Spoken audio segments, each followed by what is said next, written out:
Buenas noches a todos y bienvenidos a Hablemos de Danza otra vez. El día de hoy tenemos a una de mis madres en la danza, a una persona que quiero muchísimo, a Pamela Grimaldo. Y pues vamos a hablar hoy de producciones en espacios alternativos, seguido de un poquito de su trayectoria, de lo que hace ahora, sus futuros proyectos y demás. Entonces, Pame, vamos a comenzar con, bueno, tu presentación. Nos vas a contar del primer momento en el que pisaste en un salón de danza o comenzaste a bailar hasta ahora, y luego vamos a ir con el tema. Te dejo la palabra. Vale, pues, bueno, mi nombre es Pamela Grimaldo Morales.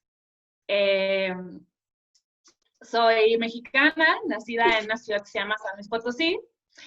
Y yo empecé en la danza por ahí de los 7 años, porque mi familia, mis dos papás, bueno, mi madre y mi padre, trabajaban mucho, entonces decidieron que había que darme una actividad en la que yo pudiera desarrollar habilidades físicas, pero también creativas, entonces decidieron que la danza, ¿no? No fue una decisión tal cual mía, pero fue como muy acertada por parte de ellos.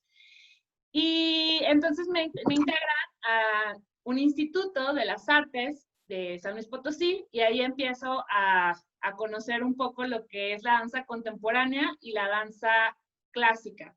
Yo creo que tuve la fortuna de que en mi ciudad se hace uno de los festivales más importantes a nivel iberoamericano, que justo este año cumple 40 años, el Festival Internacional de Danza Contemporánea Lila López, y lleva este nombre porque Lila López fue quien crea este festival, pero también quien crea la mayor, digamos, le da formación más bien a la mayoría de las generaciones de los 90s, 80s, y pues ella fallece cuando yo llevaba 3 años más o menos en la danza, y es gracias a ella que yo la conozco, que conozco lo que es la danza contemporánea, ¿no? En ese momento teníamos técnica de limón y llevábamos técnica release. Entonces, pues es un poco como yo empiezo, y digo también gracias que era danza contemporánea porque yo la verdad es que en ese momento, normalmente pues cuando uno va entrando como más niña la danza es por ahí de los 3 años en México, porque normalmente es baby ballet y este tipo de técnicas, más bien la que se da. Y yo, mi cuerpo en realidad no es para esa clase de técnica, ¿no? No tengo esta figura de Sylphide, ¿no? Entonces, tampoco tenía ya a los 7 años muchísima elasticidad, me faltaba pues mucha coordinación también. Entonces, como en la danza contemporánea encontré una libertad que en las clases de ballet pues no se me permitía, y pues también aprendí a que mi cuerpo tiene otras posibilidades y que puedo desarrollarme a partir de ellas, ¿no? Entonces, como siempre buscar los espacios en donde mejor yo pueda aprovechar lo que tengo para ofrecer.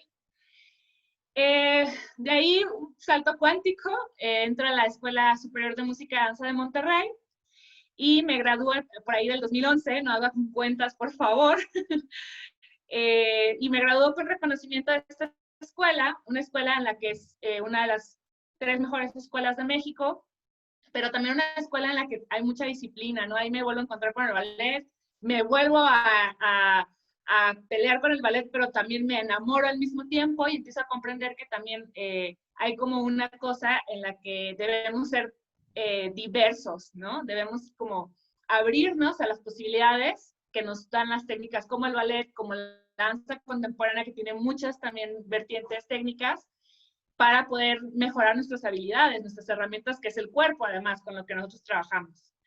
Y pues a partir de ahí me voy moviendo un poco como en el mundo de la danza, me voy a Israel, a una residencia artística, recién egresada, con ahora Kibbutz Contemporary Dance Company, y en ese momento también estaba de residencia con algunos maestros de Basheva, que es ahora una compañía muy, muy, muy nombrada, no a nivel internacional. No podemos hablar de danza contemporánea si no nombramos a Basheva. Y bueno, pues me empiezo a topar con estos otros lenguajes de otras partes del mundo y regreso a México. Me escogen para hacer un programa que se llama Ópera, o que se llamó Ópera Primar Canal 22, que es en uno de los canales culturales de la televisión mexicana, y donde básicamente era escoger a 20 jóvenes bailarines, 10 hombres, 10 mujeres, y hacer un reality show, ¿no? A modo de concurso. Y pues bueno, me integro ahí, no gané, no gané el concurso, no gané el reality, pero fue una gran experiencia. Y de ahí empiezo también a darme cuenta que, pues, cuando me gradúo, evidentemente hay mucha demanda, hay muchos bailarines y que, pues, ninguna compañía iba a tener el contrato en la mano para decirme, Pamela, te queremos, porque además tenía muchas cosas que aprender todavía. Entonces, empiezo a realizar mis propios trabajos desde mi cuerpo, desde las herramientas que tengo en mi ciudad, y empiezo a hacer mis primeras obras coreográficas. De ahí gano un premio de coreografía, también importante, y me doy cuenta que también es otra posibilidad que tengo de moverme en la danza. Y nada, pues de ahí me voy un poco también entre siendo bailarina, coreógrafa, directora y productora. Se me presenta la oportunidad de ser coproductora mexicana de un proyecto que se llamó A Través la Pared, que es una de las obras que he producido, pero también que he bailado.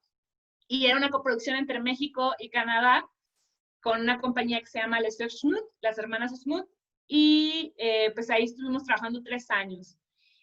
Y un poco a eso también me abrió como la puerta, que es justo de lo que hablábamos con Zaira, de lo que podíamos hablar, que es la producción en espacios alternativos. Esta obra se realizó en la cárcel, en el Centro de las Artes de San Luis Potosí, que antes era la antigua penitenciaría, y después, muchos años después, por ahí del 2001, se vuelve un Centro de las Artes que ahora, en 2020, es un punto de partida muy importante en México.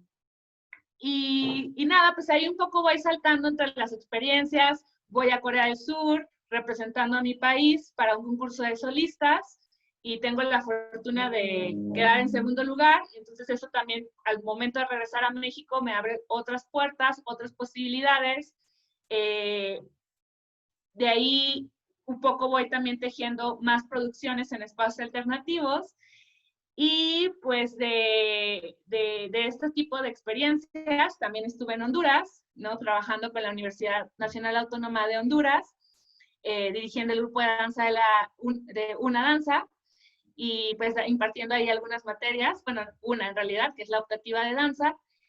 Y nada, pues también haciendo montajes y creaciones con el grupo de la universidad, y regreso a México. Y ahora me he centrado mucho el año pasado y más en mi carrera como bailarina. Estuve con la compañía de Vicente Silva Sanginés, que es un coreógrafo, director reconocido también en México, y estuvimos haciendo un proyecto, un programa de 40 funciones en vecindades de la Ciudad de México, haciendo Sueño de una noche de verano, de Shakespeare, y tuvimos el 30 aniversario de la compañía, que me tocó ser solista en el Palacio de Bellas Artes. Y bueno, actualmente me incorporé, hago audición a lo que es la Compañía Nacional de México de Danza Contemporánea, que es el Centro de Producción de Danza Contemporánea CEPRODAC, del Fondo Nacional para la Cultura y las Artes, FONCA, y pues ahora soy bailarina de este elenco, que somos 20, también 20 bailarines, que pues ahora estamos desarrollándonos por ahí. Entonces es como a grandes rasgos lo que he hecho, que me tardé mucho. No, estuvo bueno, Pame. Entonces, bueno, a mí me gustaría, la verdad, escuchar más sobre tu experiencia en Israel. ¿Será que nos puedes contar un poquito sobre eso? Sí, pues yo estaba cursando el último año de la carrera, y mi maestra de prácticas escénicas por ahí me dijo, ¿no? Fue una casualidad, que la compañía Kibbutz venía a México a presentarse en el Auditorio Nacional, y estaban haciendo audiciones, o iban a abrir un par de días de audiciones para este programa que se llama el Dance Journey Massa Program.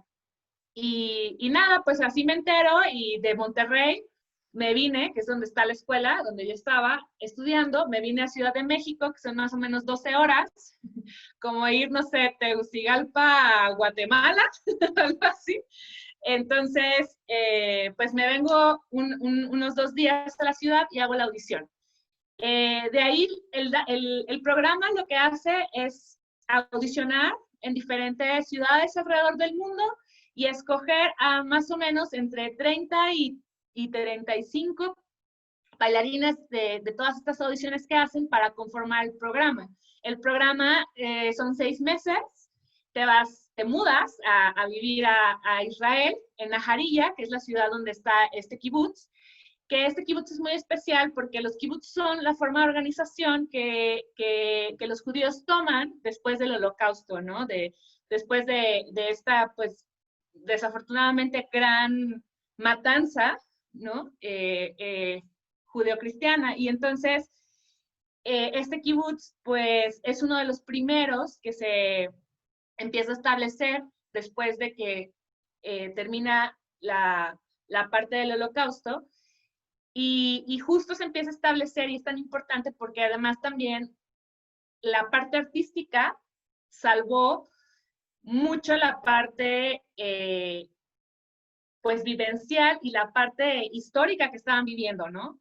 Es decir, también recordemos que estas personas pues apenas también venían saliendo de unos años de vida muy, muy, muy duros, y pues este kibutz digamos, se magnifica o se caracteriza por esto. Y entonces aquí es donde nace Kibutz Contemporary Dance Company, que es una compañía de danza contemporánea y que tiene este tipo de programas. En el programa teníamos, mejor dicho, un esquema de horario muy, muy, muy, muy fuerte, en el que entrábamos a las 8:30 ballet, 2 horas de ballet, un pequeño break para después tener otras 2 horas de ya sea montaje de algún repertorio de la compañía o de otras compañías que también estaban en Israel. Por ejemplo, Basheva, como les comentaba, también tuvimos la oportunidad de trabajar con Barak Marshall, que también es un coreógrafo con un trabajo muy, muy peculiar y muy, muy interesante.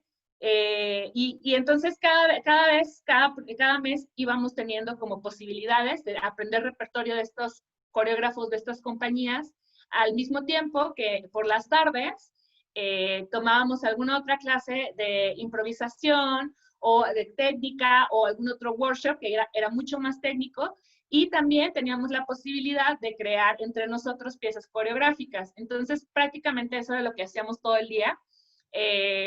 Yo digo que la verdad en Israel es donde yo aprendí a lo que es el trabajo. En Monterrey la gente es súper trabajadora, pero en Israel nosotros empezábamos los domingos, porque recordemos que Israel también tiene un esquema muy distinto, ¿no? Al que nosotros tenemos de trabajo de lunes a viernes.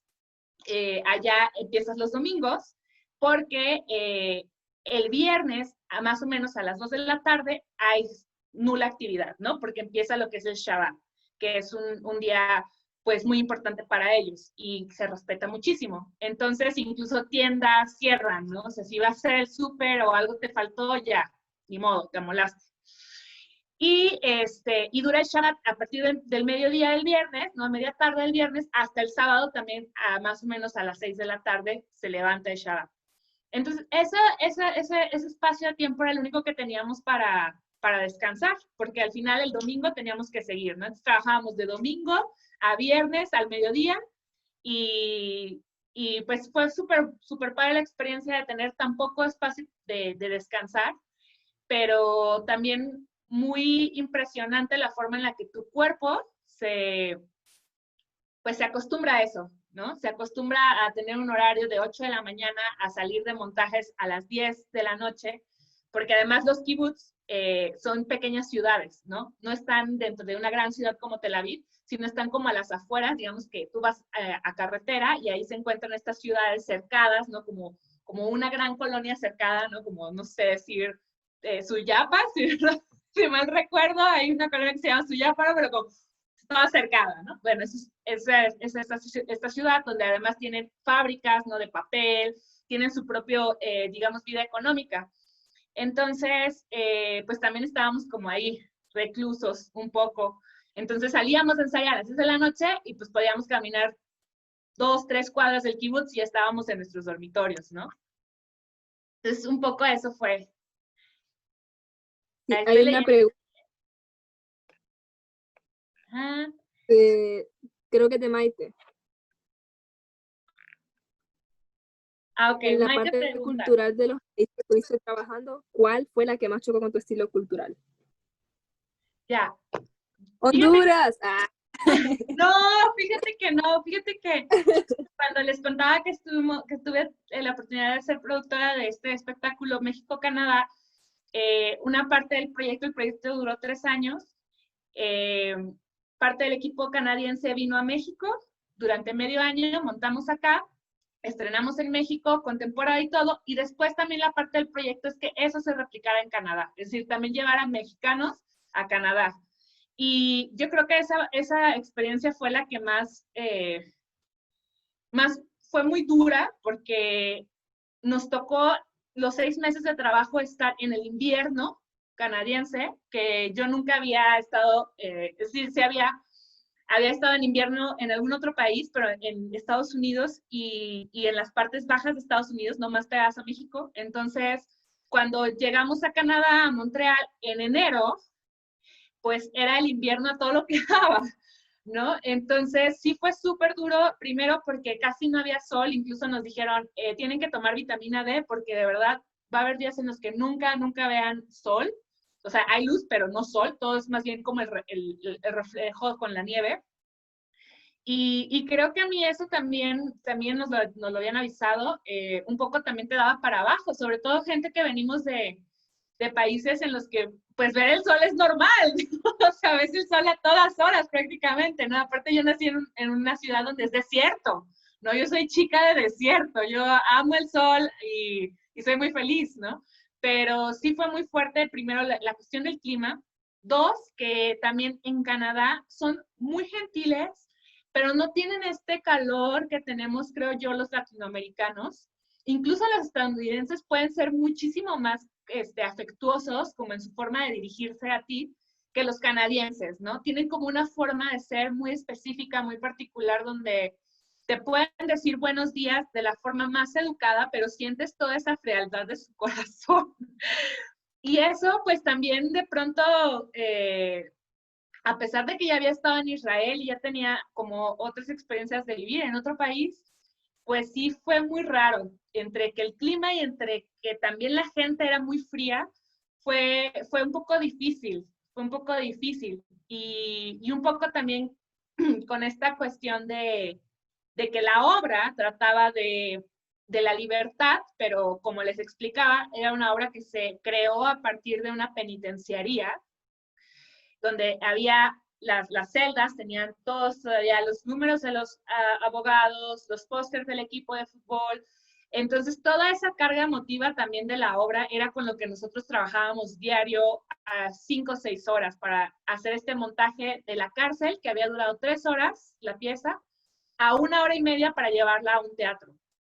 Entonces, como que también trabajar ese tema que era muy oscuro y la oscuridad del mismo país, pues sí fue un poco me dio para abajo, un poco de pronto, pues si no hubiera sido por mis compañeros y que en ese momento estaba también viviendo con mi pareja en ese momento, que me ayudaban, ¿no? De pronto a decir, no seas tan dark, no pienses tan negro, las cosas no son tan así, aunque no veamos la luz del sol, pero si hay luz aquí, pues sí hubiera sido, o sea, estando yo sola como en Israel, creo que hubiera sido una experiencia muy traumática, ¿no? Ahí sí, y que pareciera que no, pero el clima también es cultural, ¿no? El clima también nos afecta de forma cultural, de cómo nos relacionamos, ¿no? No es lo mismo ir a la playa, ¿no? Incluso en Honduras, ¿no? No es lo mismo la gente de San Pedro Sula que la de Tebus, que la de Copán, ¿no? Y en México, pues, muchísimo más. No es lo mismo el norte que el centro que el sur.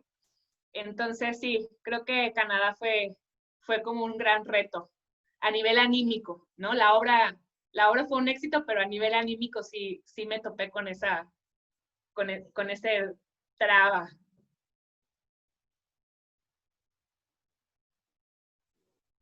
Gracias, Pame. Bueno, entonces ahora sí podemos ir de lleno con nuestro tema de la producción en espacios alternativos. Y bueno, igualmente, ¿qué nos puedes decir sobre tus experiencias haciéndolo? ¿Qué recomendaciones nos puedes dar a los que queremos hacerlo? Etcétera. Pues yo le decía a Zaira, ella, lo que me había platicado ella era que hablábamos de performance. Yo un poco es que no tengo tanta experiencia en el performance, porque sí hay que definir que un performance, un flash mob y un espectáculo en un espacio alternativo son cosas muy distintas, ¿no? Pareciera que simplemente es poner el cuerpo en otro lugar, ¿no? En otro lugar que no es el teatro y ya está, pero en realidad no, y tiene que ver mucho, creo yo, con desde el para qué y por qué estás poniendo el cuerpo en ese lugar. Y me pareció como muy pertinente decirle a Sai que si podíamos hablar de este tema, porque justo ahora que estamos en el confinamiento, seguramente ustedes han visto que hay ya mucha información o mucha, digamos, programación de gente que está haciendo videodanza, ¿no? O videoarte. Entonces, creo que hablar de espacios alternativos, ahorita en la situación que estamos viviendo todos, que es esta pandemia, pues creo que sí habría que empezar a voltear a ver estos otros lugares en los que vamos a producir y en los que vamos a crear y con los que al final del día nos vamos a comunicar todos, ¿no? Porque recordemos también que la danza al final del día es una expresión muy importante del ser humano, ¿no? Es porque la herramienta es el cuerpo. Y si nosotros, cualquier persona, sin un cuerpo, ¿qué es? ¿No? Entonces, hablar del cuerpo y sus espacios me pareció muy importante. Quiero empezar hablando primeramente, de que esto es algo que se viene haciendo también desde hace muchos años, ¿no? No es una cuestión que en algunos artículos que leía hablaban como ahora la moda.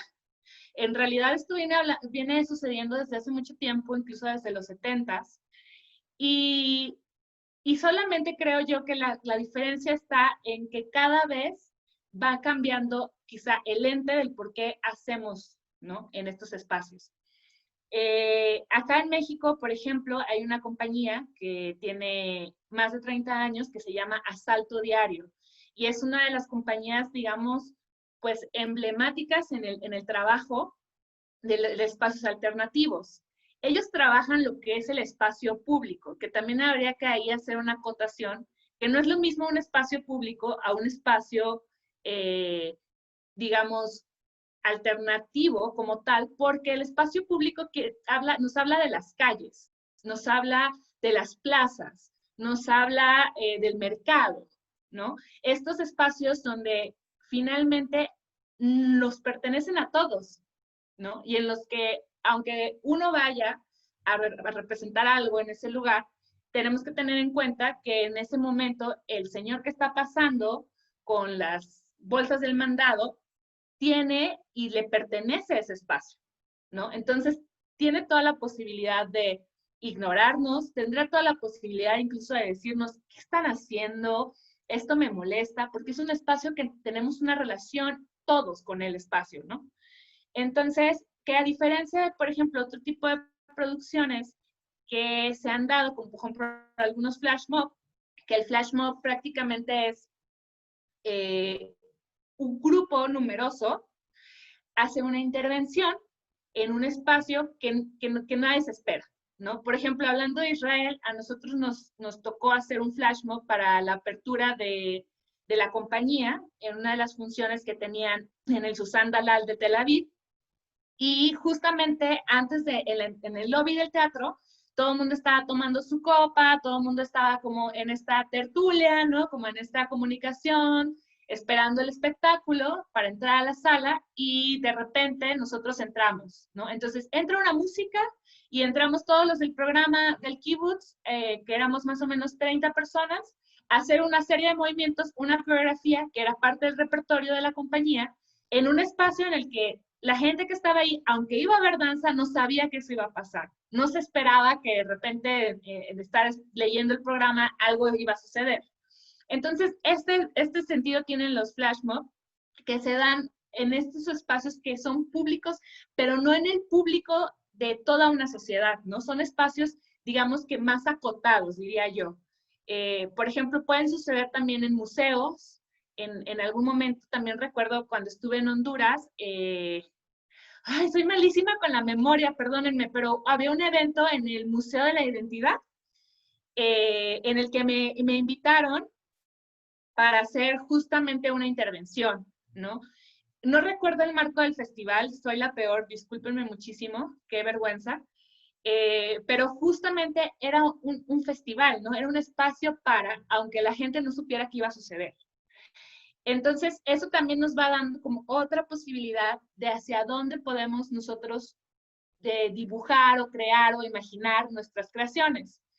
Y por muchas razones. Por ejemplo, también les platicaba del proyecto de Canadá, donde el espacio que nosotros elegimos fue la cárcel, ¿no? Esta parte de la cárcel que no había sido tocada, que como les contaba, se veía todo, ¿no? Podías ver, de verdad era muy impresionante, veías a la Virgen de Guadalupe, ¿no? Que es como acá un símbolo cultural religioso muy fuerte, ¿no? Como decir la Virgen de Suyapa para ustedes, en las paredes, ¿no? Entonces, este espacio, por ejemplo, nosotros trabajamos un año para conocerlo, un año para reconocerlo también, ¿no? Saber qué es lo que habían vivido esas personas e intentar comprenderlo e intentarle dar una voz de lo que había ocurrido ahí, ¿no? A partir del tema que nosotros queríamos hablar, que era la libertad del ser humano. Entonces, si se van dando cuenta, hay muchas formas y hay muchas posibilidades de ir dándole este tratamiento al espacio. Y otra experiencia que he tenido, por ejemplo, es que en mi primer pieza unipersonal, de gran formato, de 40 minutos, es una pieza que es muy íntima. Entonces, cuando yo creo esta pieza, la meto a una plataforma que abre una convocatoria en Ciudad de México, y la plataforma se llamaba Plataforma Movimiento Íntimo. Y ellos tenían, lo que hacía la plataforma era hacer una programación de piezas acá en la Ciudad de México, donde cada día se presentara, por ejemplo, lunes nos presentamos con teatro, o sea, la misma obra, ¿no? Martes música, miércoles que me tocaba a mí era danza, jueves, y así te ibas la semana hasta el sábado. Entonces, el formato de esta plataforma es que ellos tenían un banco de gente que le interesaba que las obras fueran a su casa, a ser presentadas en su casa. Entonces nos presentábamos en departamentos y cada miércoles, que fue una temporada de 3 meses, cada miércoles yo iba cambiando de departamento a departamento y esta gente nos abría la puerta de su casa para que pudiéramos presentar las piezas y al mismo tiempo era una dinámica bien padre porque los espectadores, o sea, el público que quería asistir, tenía que avisarnos que mediante las páginas de Facebook, etcétera, reservaba su lugar y entonces se le pasaba por inbox la dirección, ¿no? No es como que abriéramos la dirección de estas personas que evidentemente no conocíamos a todo el mundo, sino que había también toda una ruta por la cual tú podías llegar a la función, ¿no? Entonces era como súper misterioso, era muy divertido, era muy dinámico porque ibas a ir a ver danza a la casa de alguien que no conocías, y además una obra que también sabías que era de danza, pues, pero también había un misterio en las piezas, ¿no? Y entonces, por ejemplo, ahí mi pieza era un solo, entonces a veces las salas eran como muy pequeñitas y había que adaptar la pieza y hacerlo todo mucho más pequeño porque tenías a la gente aquí, ¿no? Entonces eso también te habla de otra posibilidad del espacio, que sería este espacio, yo así le llamaría, de esta forma de creación en espacios íntimos, además, ¿no? Estamos hablando de una casa. Estamos hablando de, imagínense ustedes que abran la puerta de su casa, que ahí en el patio suceda un espectáculo artístico, ¿no? Es decir, abrir la puerta de mi casa, pues uno no invita a cualquiera, ¿no? Entonces, desde ahí ya se van también transformando las formas de relacionarnos como sociedad, que eso es lo que a mí también me parece muy interesante y muy importante de los espacios alternativos, porque los resignifican, ¿sabes? Tú puedes entrar todos los días a tu casa y saber que es tu casa porque tiene la misma mesa, porque está el horno con las manchas de grasa, ¿no? Y sabes perfectamente tu espacio. Pero cuando algo externo sucede, en este caso una pieza de danza o una pieza de teatro, cualquier espectáculo, se transforma en algo más que tu casa.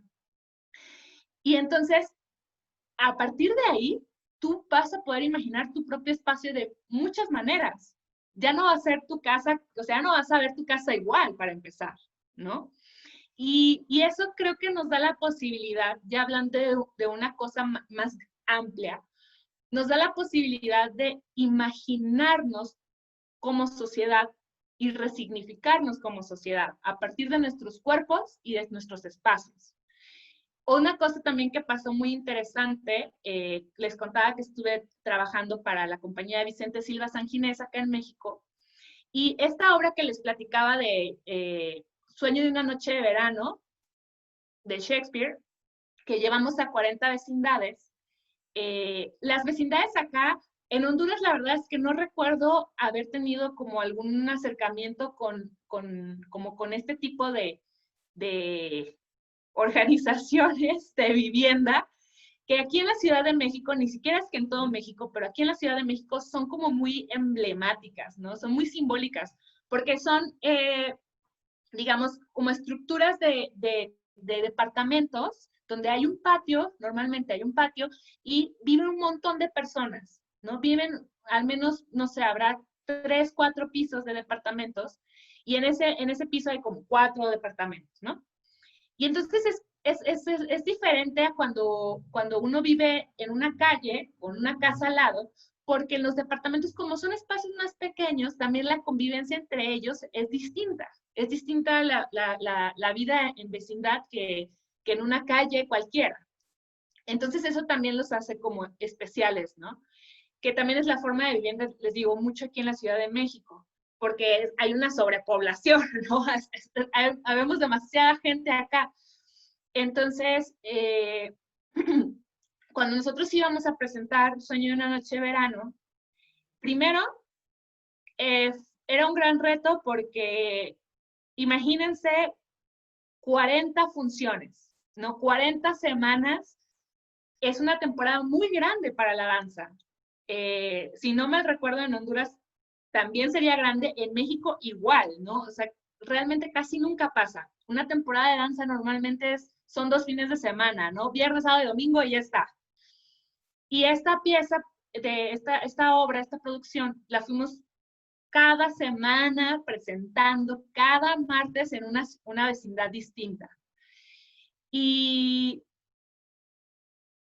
yo creo que hasta ese momento, hasta el año pasado, creo que yo en realidad un poco entendí más ampliamente las posibilidades y lo importante que es. Había vecindades donde nos recibían con café, porque además en la Ciudad de México llueve muchísimo, entonces nos recibían con café, con lonches, ¿no? Con sándwich, con los triangulitos, ¿no? Y entonces antes de la función teníamos como este pequeño catering. Había otras vecindades donde era de verdad muy, muy, muy escasos los recursos, y entonces a veces no teníamos ni siquiera para cambiarnos, ¿no? Nos teníamos que prestar la cubeta, la tina, ¿no? Para sentarnos y poder maquillarnos. O no había luz, ¿no? Su luz era como un foquito y ya está. Entonces, otra vez volver también a adaptarnos nosotros como artistas, de no llegar solo al teatro, que para nada estoy diciendo que las representaciones en teatro no sean válidas, al contrario, el teatro tiene una magia que, bueno, ese es otro tema, pero al momento que tú te sales del teatro y que pones tu cuerpo en el cemento, ¿no? A bailar en el cemento con zapatos o con tacones. Por ejemplo, a mí me tocaba ser Titania, reina de las hadas, era mi personaje, entonces yo llevaba unos tacones de más o menos 12 centímetros y entonces con la lluvia y todo había que estar como alerta en todos los sentidos, ¿no? Eso también te lo dan mucho los espacios. Tienes que ver cómo aprovecharlos. Recuerdo, por ejemplo, en una ocasión, uno de mis compañeros, Saavedra, él era experto en aprovechar los espacios. Estábamos en una cancha de básquetbol y su personaje es Oberon, el rey de las hadas, que es mi esposo y que estamos peleados. Y de repente estamos todos en una escena que todo el público está viendo hacia acá y de repente él atrás de todo el mundo se sienta, ¿no? En el tablero, en el aro del tablero de básquetbol y desde ahí se avienta el diálogo. Porque esta obra también era con música en vivo, con bailarines y actores. Y entonces empieza a hablar desde ahí, ¿no? Y toda la gente viéndolo como, wow, ¿qué? ¿Cómo está el rey de las hadas en el aro de básquetbol? Diciéndonos todo, o sea, además contándonos lo que sigue de la historia, ¿no? Entonces, por eso hablo de esta resignificación, por eso hablo de la importancia de que entendamos que los cuerpos, sobre todo en la danza, tienen muchísimas oportunidades de creación. Y sobre todo porque ese resignificado que le damos a los lugares, que nos damos a nosotros mismos, creo yo que además es lo que construye nuestra realidad, o es la posibilidad de que nuestra realidad cambie. Por ahí alguna vez también en esta investigación que he hecho en estos años, leía un texto que decía, ¿por qué no nos dejan hacer en la calle? ¿No? Es decir, ¿por qué la banca solo te puedes sentar en la banca? En la banca no puedes hacer otra cosa que no sea la banca, ¿no? Y un poco también tenía que ver porque todos tenemos que, como sociedad, tener un imaginario común, ¿no? Para que haya un orden establecido.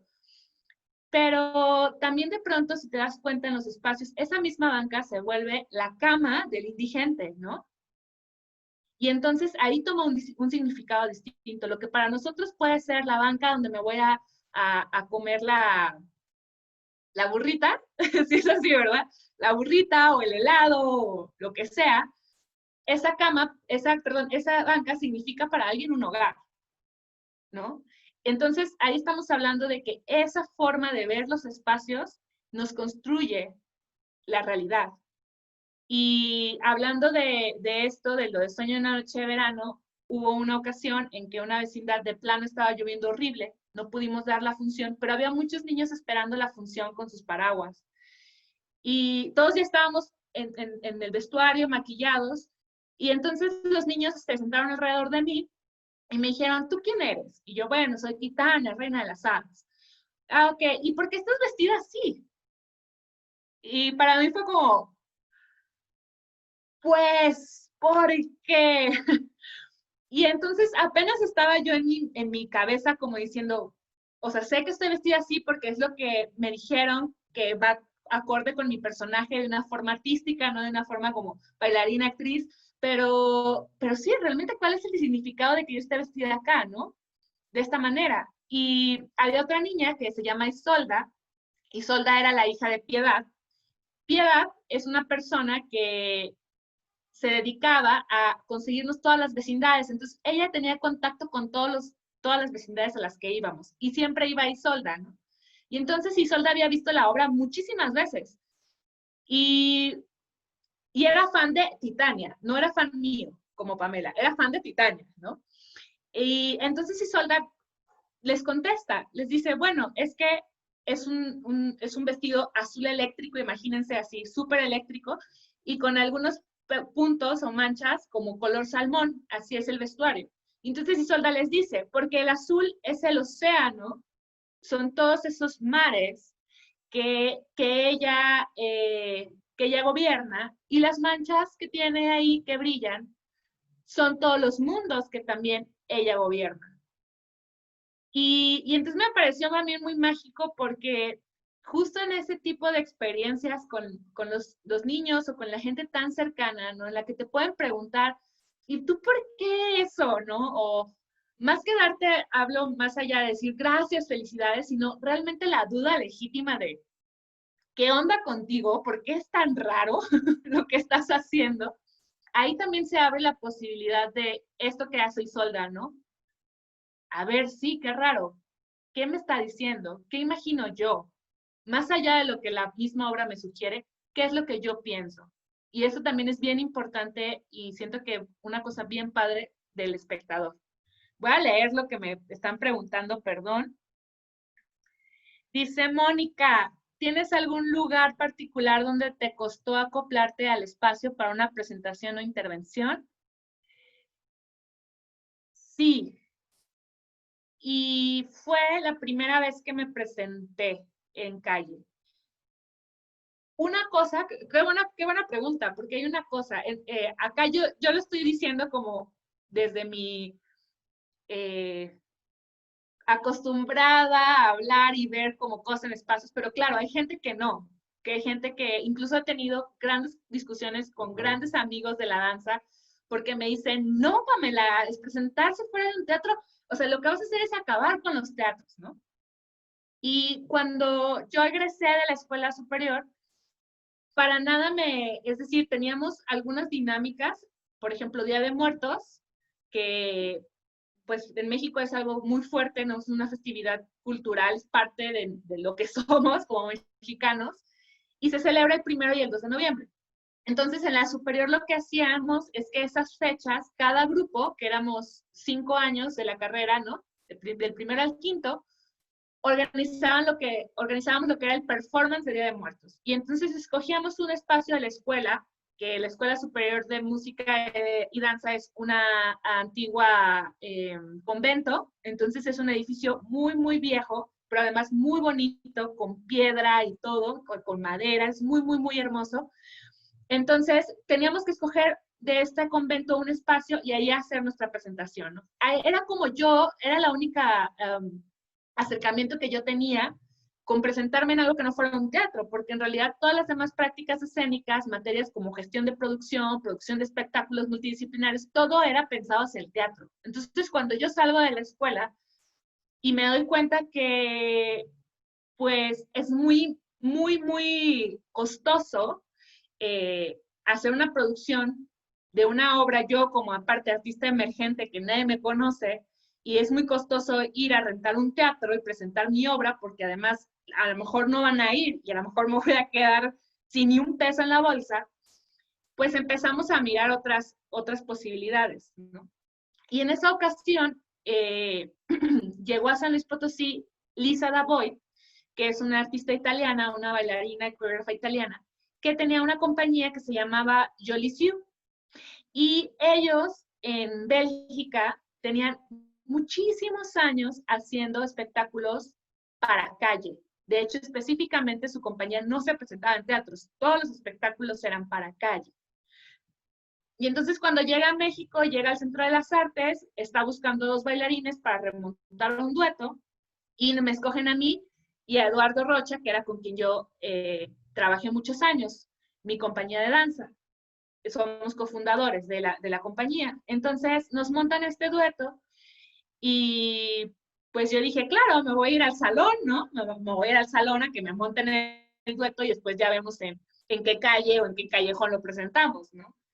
Y pues no, para nada que no. En realidad, un poco más bien la primera sesión, Lisa nos habló de la obra, nos explica, nos muestra el video de lo que teníamos que remontar, y a la semana siguiente estábamos en la calzada de Guadalupe, que es, como les decía, pues la Virgen de Guadalupe es la Virgen de Guadalupe en México, y esta calzada da a lo que es un templo o una iglesia de la Virgen de Guadalupe en San Luis Potosí, ¿no? Y entonces nos dice, aquí quiero ensayar. La calzada estaba hecha de adoquín, o sea, ni siquiera, son unos como ladrillos enormes que son muy, muy antiguos. Incluso las calles son así como pedradas, ¿no? O sea, no están lisos, no puedes tener como un equilibrio tal cual. Y entonces empezamos a ensayar ahí y la gente hacía lo que hace también creo que en Honduras se hace, es las mandas, ¿no? Entonces la gente de repente estábamos nosotros ensayando, no sé qué, muévete, bájate, y de repente había gente en rodillas avanzando haciendo su manda, ¿no? Porque caminan toda esa calzada sobre las rodillas, no van avanzando, arrodillados. Y entonces era como súper fuerte, ¿no? Así como nosotros ahí bailando, ellos haciendo su manda. Y entonces me empezó a dar como una cuestión, me empecé a avergonzar. Primero porque además, en algún momento, no sé si alguien me lo dijo, pero parecía que bailar en la calle era como hacer malabares en un semáforo para que te dieran dinero, ¿no? Era como además la cuestión que se vinculaba, como, claro, no están aquí porque no tienen como el suficiente talento o no tienen la preparación, seguro son gente que ni ha estudiado nada, ¿no? Y entonces eso fue muy fuerte para mí y entonces como que me empecé un poco como a querer zafar del proyecto, pero ya no pude, en realidad ya no pude hacerlo. Incluso también yo empecé a creer, decía, bueno, pero mi familia, ¿no? Me pagó una educación en una muy buena escuela, me manda a Israel y yo llego y bailo en la calle, ¿no? Entonces decía, ¿qué va a decir mi papá? ¿Qué va a decir mi mamá? ¿No? Cuando me ve aquí bailando en la calle. Y cuando no me puedo zafar de este proyecto, porque ya era un compromiso profesional con Lisa, pero también cuando Lisa nos empieza a explicar todo lo que es la obra, que habla justo de migración, pero además también cómo no podemos hacer una clase de ballet para ir a ensayar a la calzada, en la piedra, ¿no? Cómo el cuerpo también necesita otro tipo de preparación, cómo el cuerpo tiene que tener otro punch, tiene que tener mucha más, o sea, mucha fuerza, pero también mucha agilidad de ver estas pequeñas cosas en el espacio de aquí está el clavo, entonces lo tengo que esquivar y entonces si yo no estoy bien entrenado, lo más seguro es que me tuerza un pie o me suceda algún accidente, que es lo más común que he escuchado que les pasa a bailarines cuando empiezan a trabajar en calle, por ejemplo, ¿no? O en otros espacios donde hay piedra, donde es pared, donde es cemento, concreto, duro, que el cuerpo no está preparado y hay un entrenamiento para eso, ¿no? Entonces, esto me hizo empezar a recapacitar y me hizo empezar a comprender que para nada era algo sencillo, para nada era algo jerárquico, no estaba arriba ni abajo de nada, sino eran otras formas y que esto le iba a dar a mi cuerpo una información que ningún salón de danza me habían dado. Entonces dije, siempre he sido muy rebelde, entonces me viene bien. Y también cuando bailas en espacios abiertos, pasa otra cosa. Tú puedes ver a la gente de pronto cómo va caminando, te ve y se va. Y eso para el creador escénico, ¿no? Para quien está en la escena, pues de pronto es muy fuerte, porque empiezas también como en tu cerebro a decir, no, ¿por qué te vas? Pero quizá no te estoy diciendo, no estoy siendo suficientemente bueno, ¿no? No estoy logrando mi objetivo. A lo mejor le pareció aburrido, ¿no? Y eso en el teatro, por ejemplo, muchas veces no lo podemos ver, porque primero todo están oscuras, ¿no? Entonces las reacciones tan próximas no las vemos. Y segundo, porque a veces, pues la gente se espera hasta que acabe la pieza para aplaudir y ya poder irse, ¿no? No ves tal cual a alguien diciendo, ¿qué es eso? No me interesa, adiós, ¿no? Que el espacio público sí te lo da, ¿no? También te da como esa verdad de tu discurso, de lo que estás haciendo, ¿no? Y una vez, por ejemplo, nos pasó que la pieza era de indigentes, una de las primeras piezas que hicimos, y mucha gente dentro del Festival Internacional de Danza Lila López, estábamos programados, y mucha gente se empezó, era un domingo, y mucha gente se empezó a poner alrededor de nosotros y se mantuvo toda la pieza. Pero lo más bonito fue que nosotros teníamos un tapete viejísimo y teníamos un carrito de súper, ¿no? Y llevábamos como una cubeta de aluminio con latas que habíamos como coleccionado y la pieza empezaba con, yo estaba envuelta en el tapete, escondida adentro del carrito y Eduardo había recolectado, ¿no? Y lo más bonito fue que al final de la pieza, un indigente estuvo mirándola todo el tiempo. Y al final se acercó a nosotros y nos dice, nunca había podido ver mi vida representada. Y fue como, no sé, muy estremecedor, porque también es justo, y que hay otra cosa de los espacios. El mismo espacio te da la posibilidad de inspirarte, te da la posibilidad de ver que hay más cosas de las que puedas hablar, ¿no? Eso yo creo que ha sido como, o sea, lo que me preguntabas, Moni, pues sí, eso fue lo más difícil, enfrentar al público y enfrentarme a mí misma, a enfrentar a yo con mi propio trabajo, ¿no? ¿Qué tan válido estoy haciendo las cosas para mí misma, primero? Porque si, yo creo que si uno no es honesto o sincero con uno mismo, pues ahí se te cae todo. Puedes estar en Palacio de Bellas Artes, puedes estar en Israel, puedes estar en la Ópera de París, pero no, para mí personalmente, no es la verdad, pero para mí, creo que si no eres honesto con eso, no vale mucho la pena.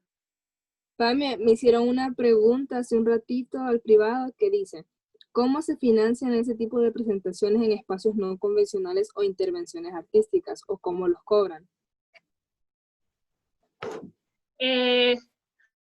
Bueno, aquí hay otro tema. Yo he ido como un poco desarrollando digamos, no una metodología para nada, pero sí mis estrategias. Por ejemplo, para la coproducción con Canadá tuvimos que recurrir evidentemente a apoyos gubernamentales. En México existe eso, ¿no? Existe, como les mencionaba, el Fondo Nacional para la Cultura y las Artes, que provee un catálogo de becas en los que tú puedes incluir tu proyecto y concursar por esos financiamientos. Nosotros esa ocasión no lo recibimos. No nos dieron para nada el dinero de este fondo.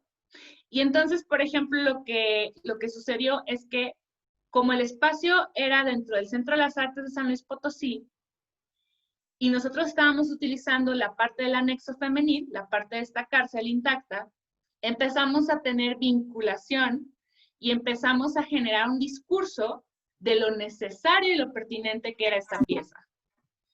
Y entonces, a partir de ahí, es que uno también se da la tarea titánica, la verdad, de ir tocando puertas.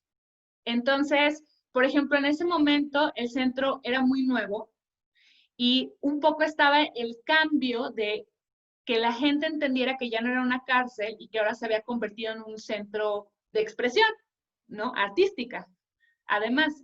Entonces, nosotros un poco tomamos eso como estrategia y le propusimos al centro que fuera patrocinador no solo del espacio, sino que también nos ayudara como, digamos, como un respaldo de una institución que nos está avalando para poder generar los fondos suficientes para una coproducción que además duró 3 años. Y en 3 años había que darle de comer a los artistas invitados que llegaban a México, había que darles hospedaje, había que pagarles tiempo de ensayo, había que pagarles funciones, más todo el presupuesto de gestión y producción, que era la obra ya en sí, ¿no? Vestuario, iluminación, etcétera, etcétera. Entonces, en ese momento nosotros lo que hicimos fue tomar esta parte de queremos también aportar a que la gente en San Luis pueda entrar a este espacio y reivindicarlo, y nos fuimos apoyados por la Secretaría de Cultura de San Luis Potosí. Solicitamos la cita, dijimos, este es nuestro proyecto. Además, es un proyecto en el que una compañía de San Luis va a tener una coproducción con Canadá, y no solo es traer a los artistas, sino también llevar a nuestros artistas a Canadá, ¿no? También darles ese foco y ese foro en otro país. Y entonces así nos fuimos como enamorando a la gente del proyecto, ¿no? Entonces de pronto el Instituto Potosino de Bellas Artes tenía un departamento en la azotea que estaba ahí, pues, del instituto. Y entonces, pues también voy y hablo con la maestra Carmen, que además había sido mi maestra de danza. Le digo, maestra, estoy haciendo este proyecto y lo que pedimos, ella me dice, bueno, claro, ahí están este proyecto que les hablo, y les digo, bueno, no necesitamos el salón de ensayo, necesitamos que nos preste el departamento para que se hospeden 3 artistas ahí. Y entonces ahí, ¿no? Empezamos también a jugar con las posibilidades de que se habla mucho de los recursos en especie, de cómo a veces no es, porque realmente para el proyecto Se te está cortando un poquito la comunicación. realmente no teníamos el dinero en la mano. La secretaría nos dijo, ok, vamos a ayunar todos los artistas, es lo que nosotros... Ay, ya, perdón, ¿me escuchan? Ahora sí. ¿Hola? Creo que ya estoy bien. Ustedes Sí, díganme si no. ahora ya está mejor. ¿Sí? Sí. Bueno, pues eso, les comentaba, eso incluso no es solo para los espacios alternativos, también la gestión en las artes de forma general, creo que que es muy, muy, muy laboriosa, ¿no? Pero justo con estas estrategias que tienen que ver con ese significado de también por qué tú estás haciendo ahí lo que vas a hacer, creo que si tienes clarificado eso, puedes sumar para poder encontrar financiamiento. Por ejemplo, otra de las cosas que pasaba acá con la experiencia de ahora en el 2019, en las vecindades de la Ciudad de México, yo les hablaba de este personaje o este agente que era Piedad, ¿no?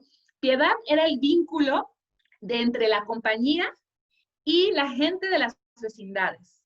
Porque si nosotros como compañía, que lo intentamos una de las primeras presentaciones que tuvimos, creo que fue como por ahí de la cuarta presentación, nosotros llegamos un día y como compañía diciendo, ok, bueno, ya se había agendado que iba a ser en este espacio. Pero nosotros realmente había un choque entre lo que la gente percibía que éramos como artistas, que en realidad nunca nos quedó muy, muy claro, y lo que ellos no alcanzaban a entender y no sentían como la confianza de lo que iba a suceder en su espacio, ¿no? Entonces, Piedad, por ejemplo, este símbolo que es el puente de comunicación entre la compañía y estas personas que se organizan en vecindades, que tienen además, digamos, un comité de vecindades de las que forma parte Piedad, es bien importante ahí, por ejemplo, para la gestión. Ya ni siquiera nosotros hubiéramos podido decir, aquí dice por parte del gobierno federal que vamos a hacer una obra en su casa. ¿Y cómo nos hubiera ido? ¿No? Evidentemente hubiera sido una agresión terrible para esas personas, terrible para el espacio, su espacio. Entonces, fuera de poder resignificar algo de una manera, digamos, noble, íbamos a causar un choque horrible.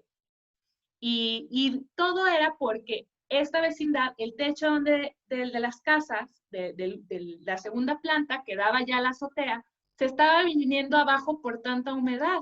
Y entonces ellos decían, y con toda razón, decían, ¿cómo creen que nosotros vamos a querer una presentación de danza cuando se nos está viniendo el techo a nosotros encima? Nosotros lo que queremos es que vean que en las condiciones en las que vivimos y nos ayuden en esto. ¿En qué nos ayuda un espectáculo? Y entonces, o sea, para todos fue como un impacto muy fuerte, ¿no? Y entonces como lo resolvimos, como lo resolvió Piedad, vuelvo a este agente, ¿no? De comunicación, cuando Piedad dice, ok, yo soy parte del comité de vecinos, de vecindades de la Ciudad de México, vamos a ver con la compañía qué podemos hacer.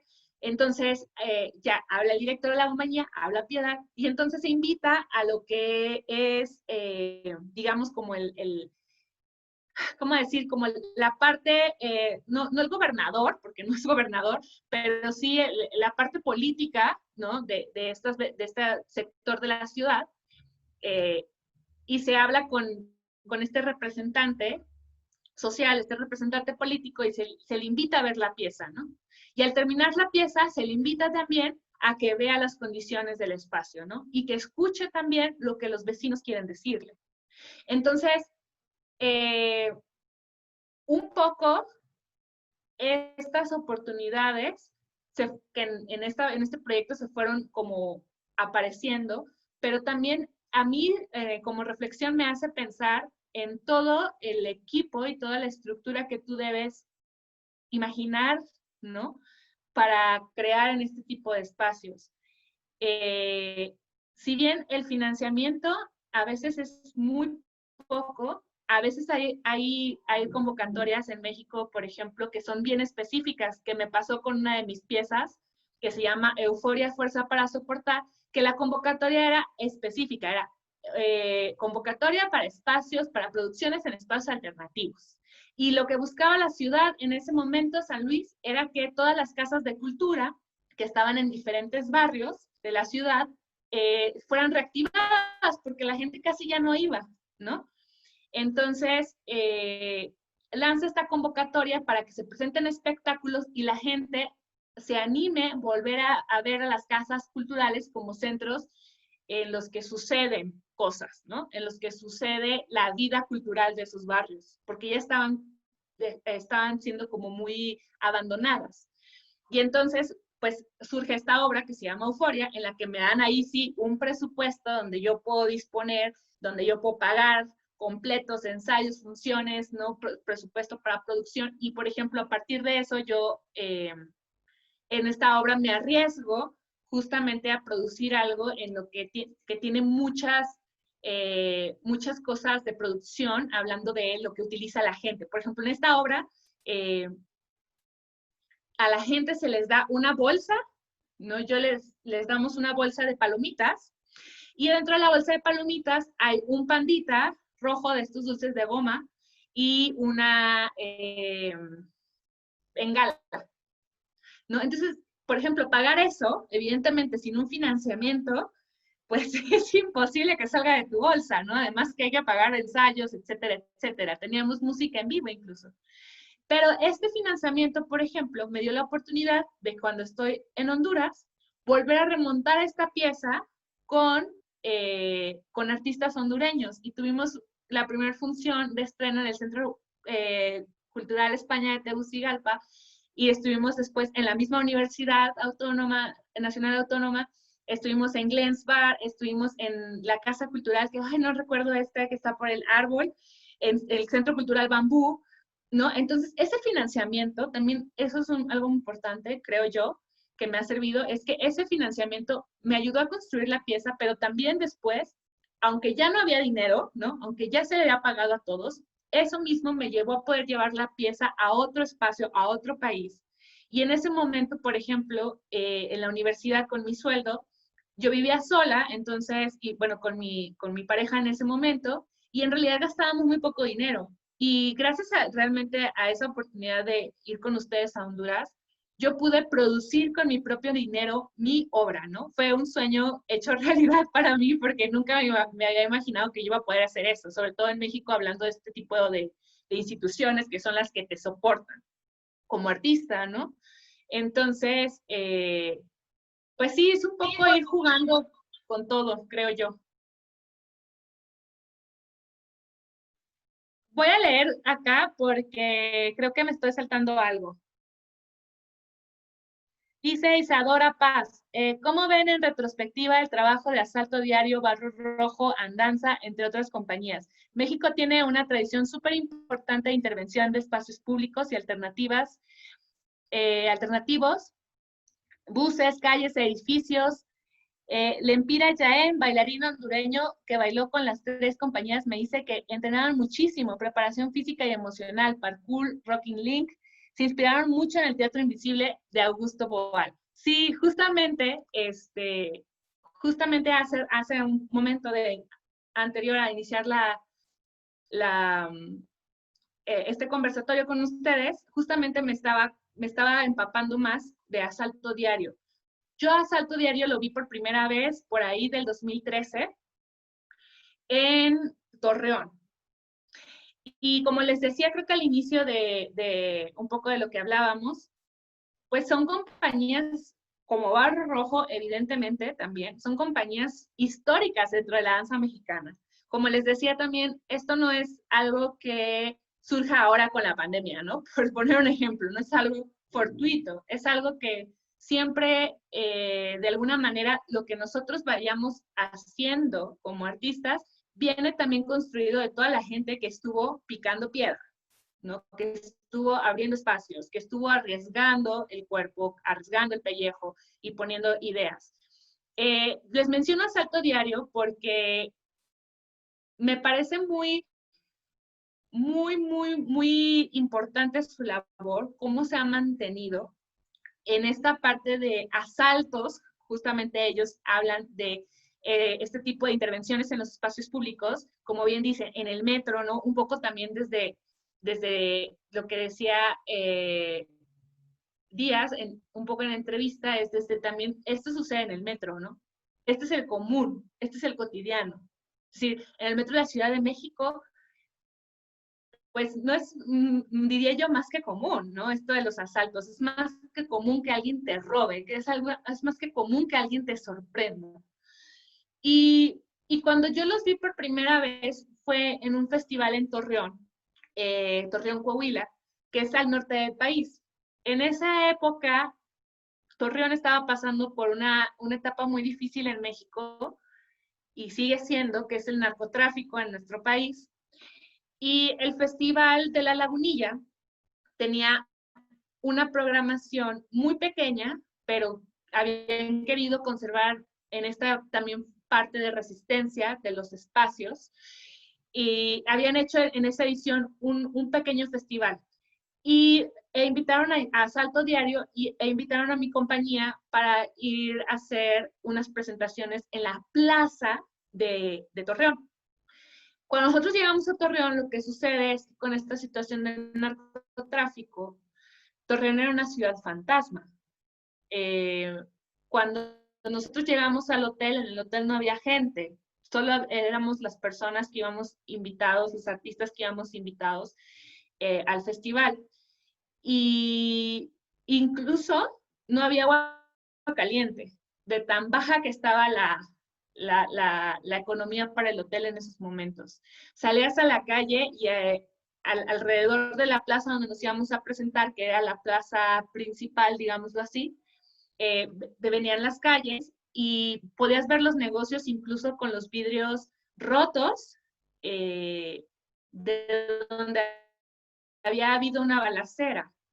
Entonces también los horarios nocturnos pues eran imposibles, ¿no? O sea, no había vida nocturna para nada. O sea, nocturna no me refiero a un antro, sino me refiero a gente caminando para ir, no sé, al supermercado, a la tienda, o simplemente caminar porque en la noche quieres tomar el fresco. No había.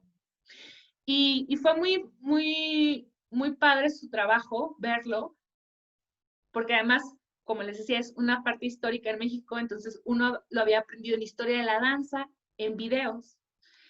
Y cuando llegamos allá, para mí hay dos cosas importantes que rescato de esto que les cuento, es ver a Salto Diario, ver con una naturalidad del cuerpo en el espacio, y la propuesta era muy simple, era muy sencilla su propuesta, pero muy contundente.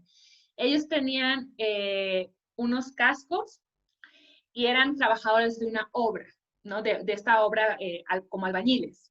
Y entonces la explanada tenía unos escalones y ellos iban haciendo unos pasos muy sencillos en estos escalones, vestidos de albañiles, ¿no?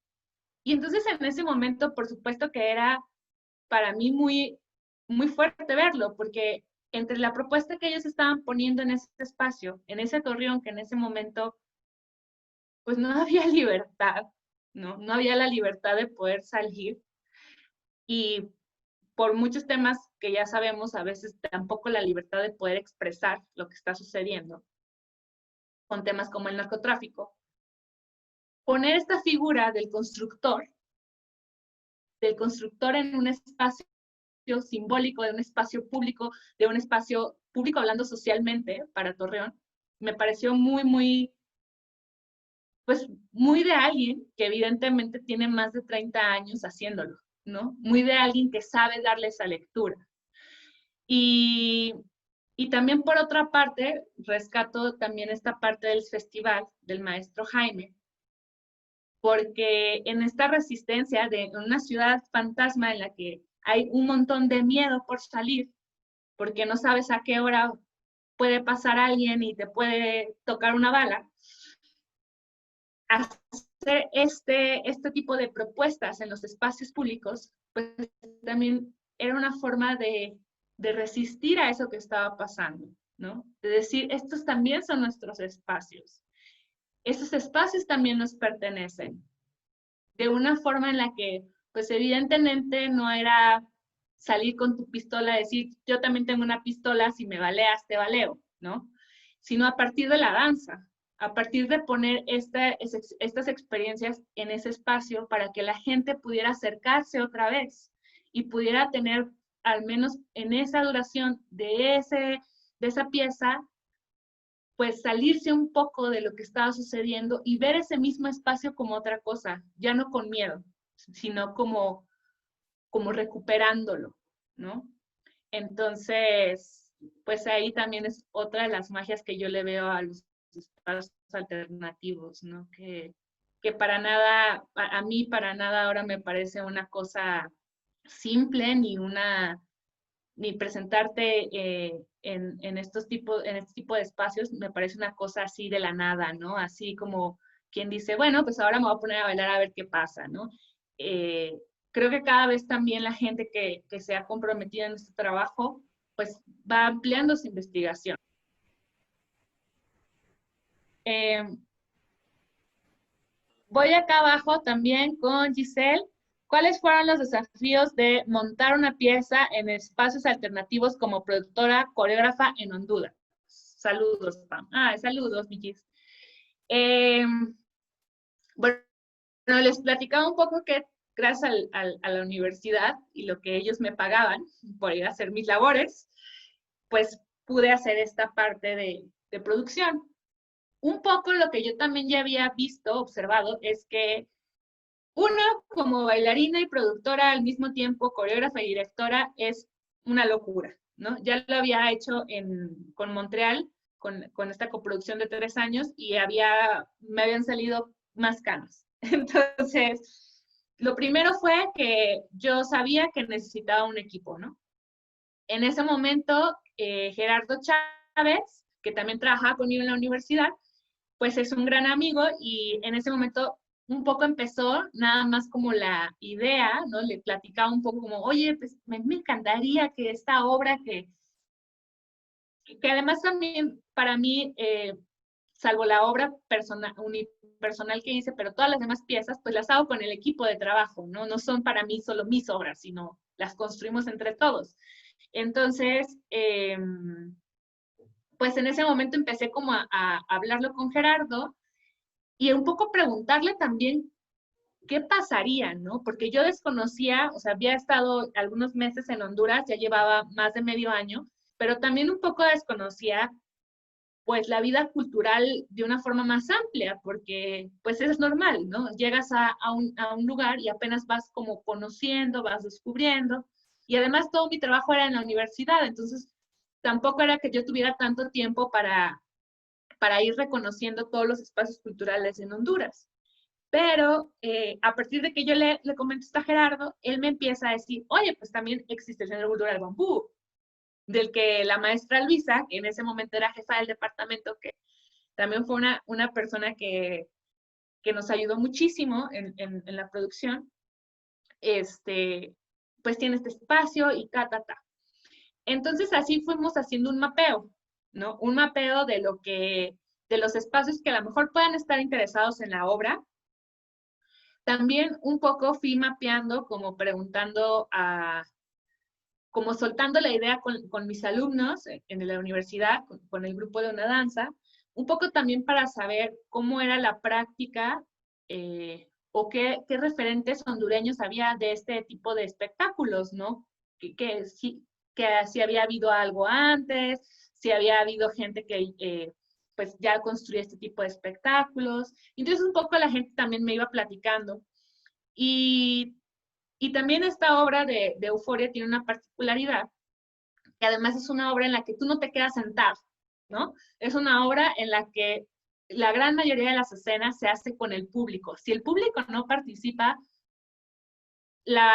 20 minutos de la obra o casi media hora de la obra no sucede, ¿no? Como les decía, es una pieza en la que tienes un paquete, ¿no? Que la bengala, que tu pandita, y eso lo vas a ir utilizando dentro de la pieza, ¿no? Hay una escena donde todos hacemos una foto, una selfie, ¿no? Entonces todos tenemos que acomodarnos para hacer esta foto. Hay otra escena donde todos somos una neurona gigante y entonces tenemos que tocarle el hombro al compañero, pues no al compañero, a la persona que te tocó que está al lado tuyo, y empezar a construir una neurona y poder gritar todos una frase que es como las neuronas, ¿no? Cuando se juntan para transmitir mensajes químicos y sensuales.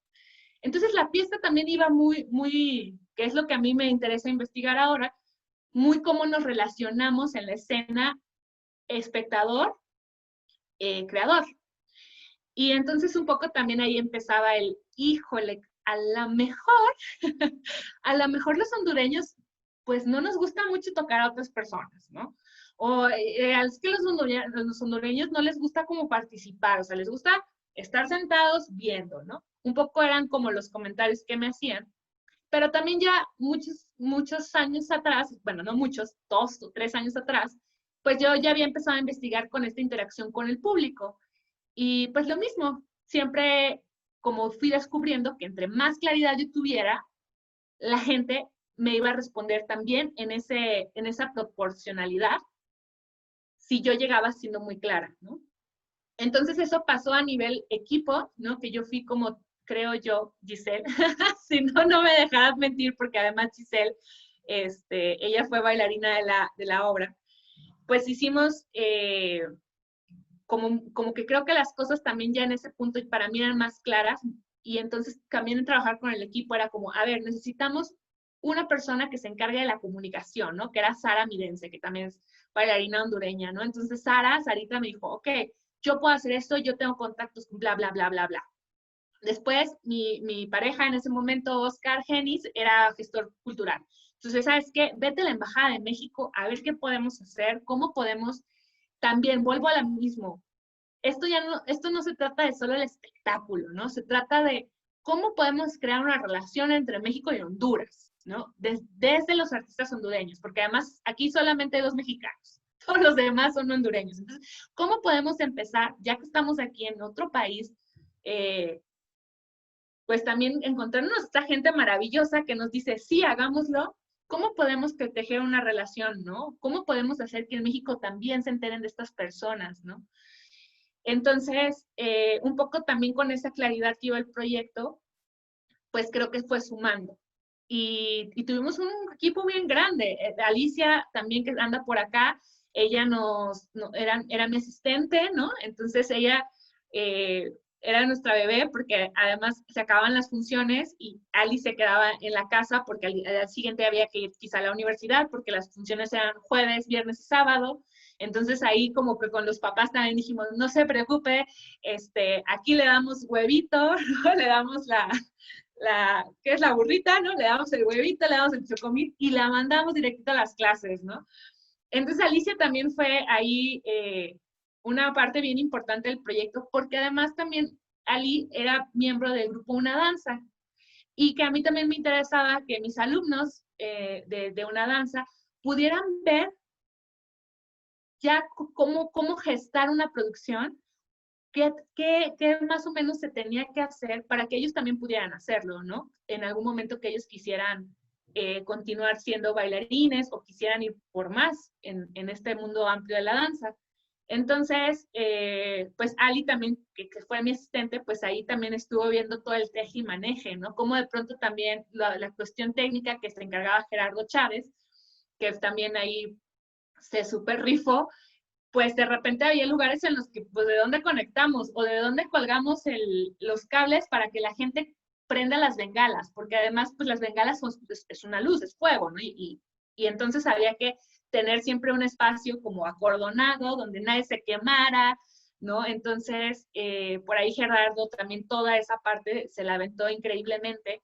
Después también hicimos una audición para los artistas hondureños. Un poco yo no soy fan, la verdad, de las audiciones. He hecho para las compañías donde he elaborado, pero yo en mis trabajos normalmente trabajo pues con gente que ya conozco, con gente que me he topado en festivales, en otras funciones y que admiro, y entonces los invito. Pero en Honduras, pues evidentemente, pues solo conocía a mis alumnos de la universidad y quería poder relacionarme con más gente que estuviera haciendo algo artístico en Honduras. Entonces abrimos una audición que además era para actores, músicos, porque en Euforia también se necesita un poco de la voz. Y pues bueno, acudieron ciertas personas, por ahí Héctor Durón, que también tiene su estudio de Pilates, nos facilitó el espacio, gracias también un poco por la conexión con Sara. Y entonces, pues ahí también, ¿no? Otra persona que se suma al proyecto, cediéndonos un espacio para poder hacer la audición. Y hacemos la audición y bueno, pues en esa audición, que más un poco para mí fue muy difícil porque, pues les digo, no trabajo así, no me gusta hacer eso, pero fue muy padre porque pues pude conocer otros artistas, que conocí a Franco, que él se integra a la producción de Euforia, conocí a Giselle, que también ya la mencioné, y a Christopher. Christopher es estudiante más bien de la Facultad de Música de la UNAM. Y entonces también pues era súper loco porque ahí se va como a otro vínculo entre que sus amigos también les decían, ¿cómo vas a participar en una pieza de danza? ¿Cómo? ¿Qué vas a hacer ahí? ¿No? Y pues pusimos a Christopher a bailar y a cantar dentro de la pieza. Y así nos fuimos como llenando de este gran equipo que se hizo. Para mí también es bien importante saber que no es un equipo solo de trabajo, sino más bien son una familia. Y así nos fuimos haciendo esta familia de euforia. Y yo creo que también eso se proyectaba, porque cada espacio donde íbamos, en realidad, creo que, si no me dejara mentir Gis o Sara, pero en ningún espacio nos rechazó. El primer espacio que teníamos era donde íbamos a hacer toda la temporada, porque además tuvimos 9 funciones, un poquito más de 9 funciones en Honduras. Y el espacio donde ya teníamos todo, de repente nos canceló, eso sí, pasó, nos canceló porque pues este espacio en realidad habíamos tenido un acuerdo de que si la gente iba y cenaba, pues se beneficiaba, ¿no? Y pues este espacio de repente dicen, ¿sabes qué? Me voy a llegar un evento donde sí me van a pagar por el espacio, entonces no podemos tenerlos por lo menos los 2 primeras semanas de la temporada. Y pues se nos cae el evento, ¿no? Entonces, pues ahí fuimos buscando otros espacios, como el Centro Cultural Bambú. El Centro Cultural España en realidad también fue como un target muy, muy directo, porque sabíamos que el Centro Cultural de España, en la mayoría de las ciudades donde está, en Tegucigalpa, en Guatemala, aquí en la Ciudad de México, está muy abierto a ese tipo de propuestas. Entonces también fuimos como muy directo, sabíamos que ahí podíamos sembrar algo y lo pudimos hacer, lo logramos. Y entonces también, pues como en todo espectáculo, en espacios alternativos, aquí lo que pasó es que ya no íbamos a tener el mismo espacio siempre. Ahora nos íbamos a tener que ir adaptando.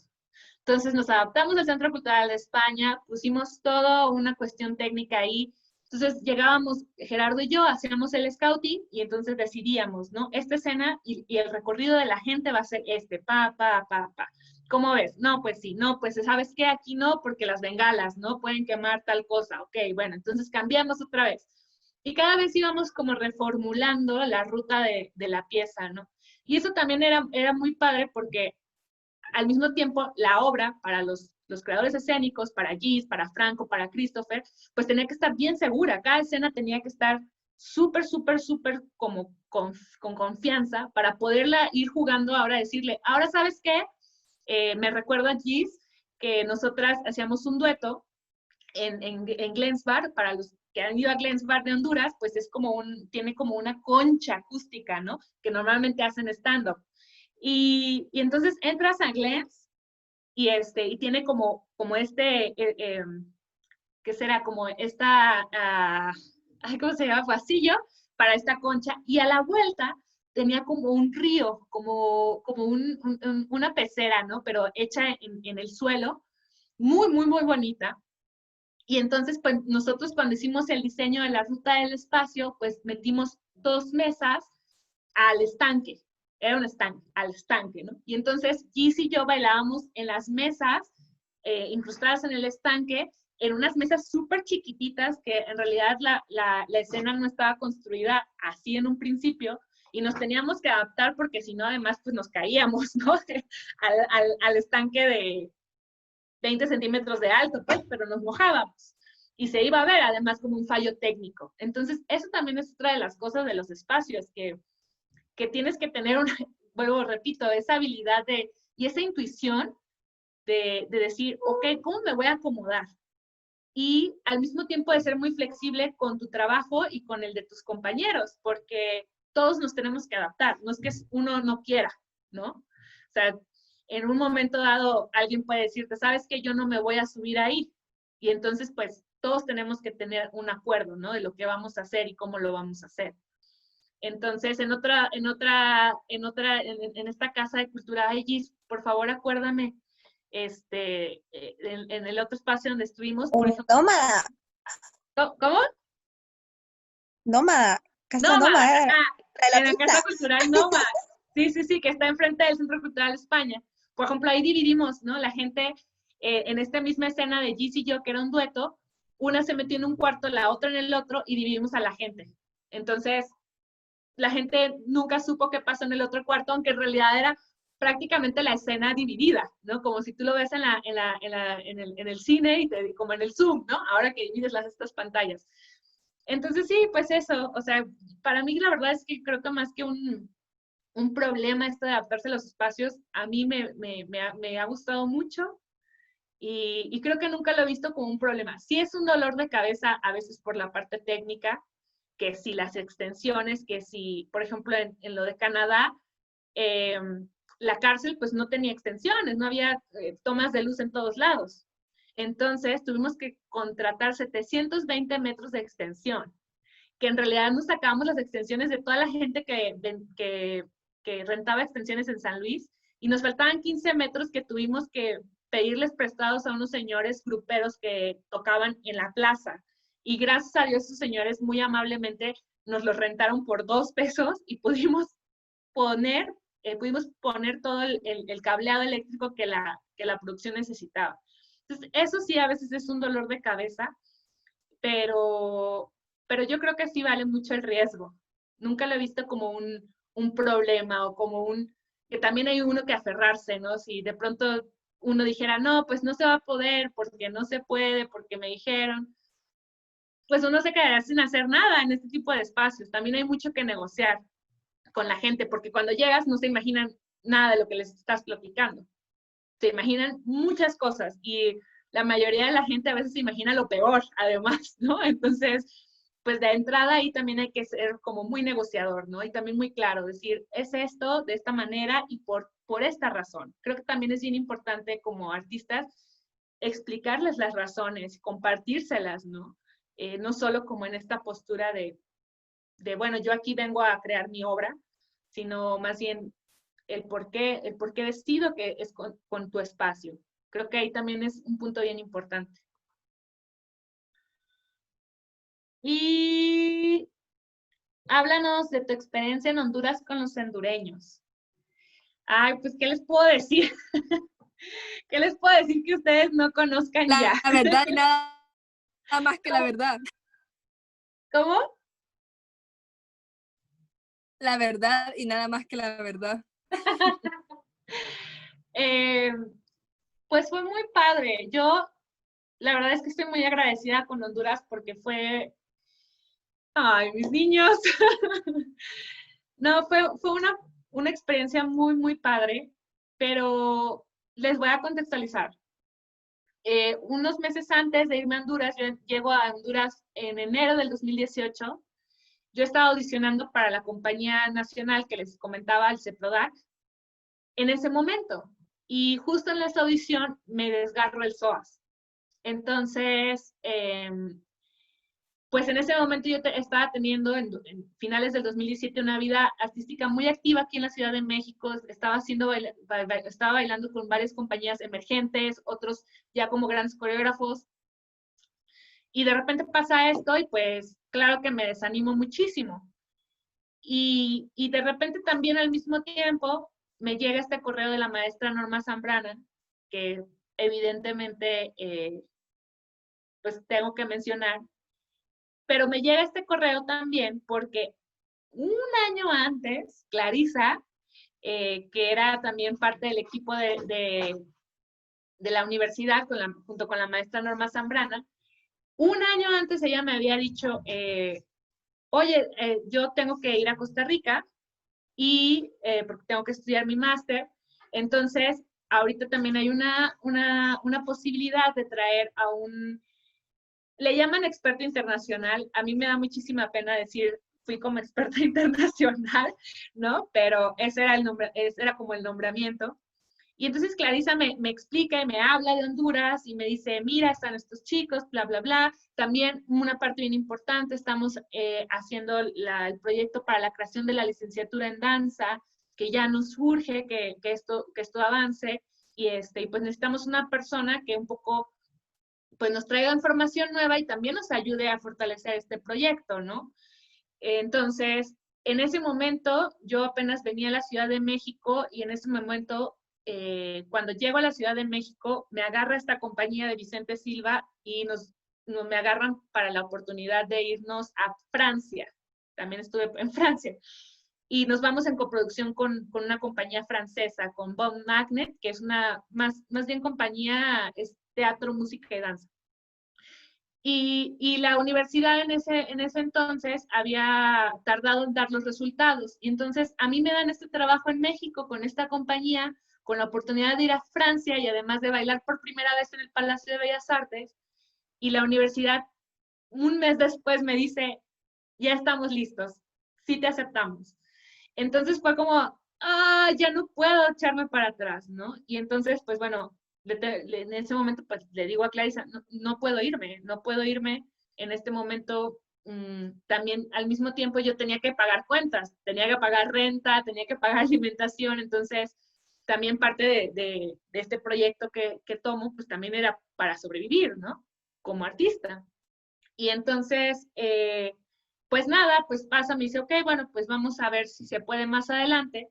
Y entonces pasa todo ese año, estoy haciendo esta audición, me lesiono, me desgarro el psoas, prácticamente, pues desgarrarse el psoas, es que es un músculo que incluso conecta, yo no sabía, pero que incluso conecta un poco el tejido con los pulmones. O sea que al momento de respirar también es un músculo que va un poco activándose ahí.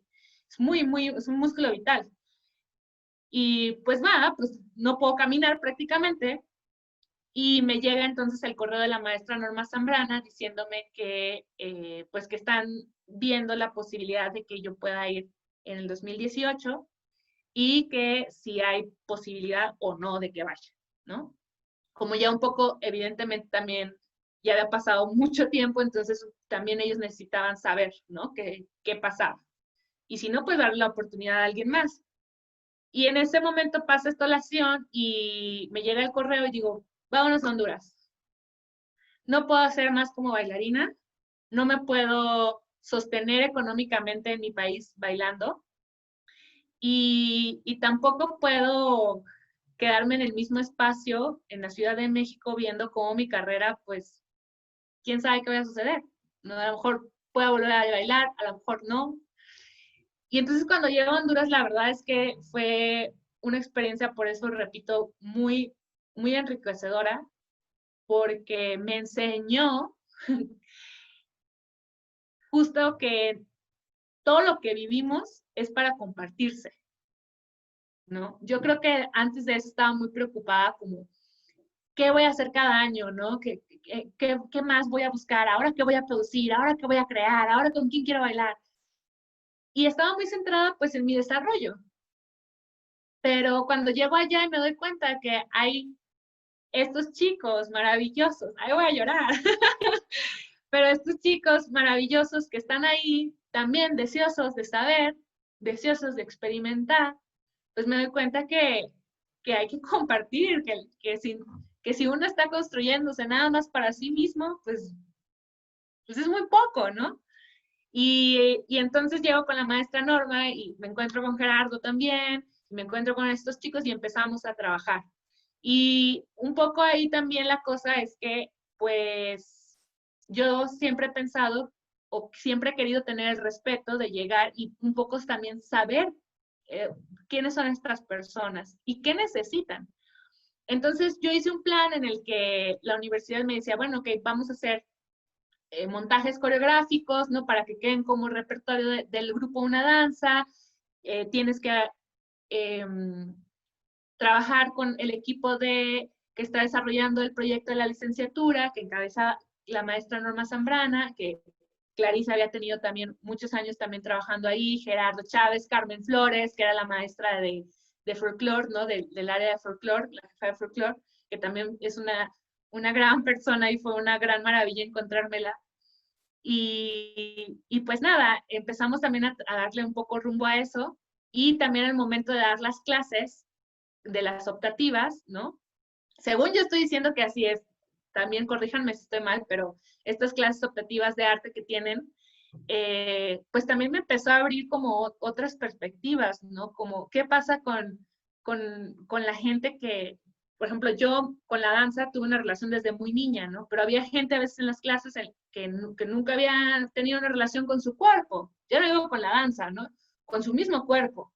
Entonces eso también fue súper bonito porque en esta lesión en la que yo estaba, en la que evidentemente para mí era muy claro que había una ruptura con mi propio cuerpo, o sea, mi cuerpo me estaba diciendo, deja de utilizarme, pues me empiezo como a dar cuenta de lo que ellos mismos, de lo que estas personas me van mostrando y me van enseñando para reconstruirme, ¿no? Para entenderme, vuelvo a lo mismo, no como un individuo, sino como parte de un colectivo. ¿Y cómo vamos a avanzar con eso, no? No importa si es en esta, pues, jerarquía del maestro-alumno, ¿no? O del docente, del licenciado, que me sigue dando mucha risa que en Honduras digan el licenciado, la licenciada, ¿no? En México normalmente decimos como el maestro. Eh, pero más allá de eso, ¿cómo nos podemos fortalecer? Y esa es de las experiencias con los hondureños, esa es mi experiencia con los hondureños. ¿Cómo nos podemos relacionar como familia, como colectivo, como, como un grupo de personas que desean algo, ¿no? Y que todos en este grupo, todos en ese colectivo tenemos algo además que aportar.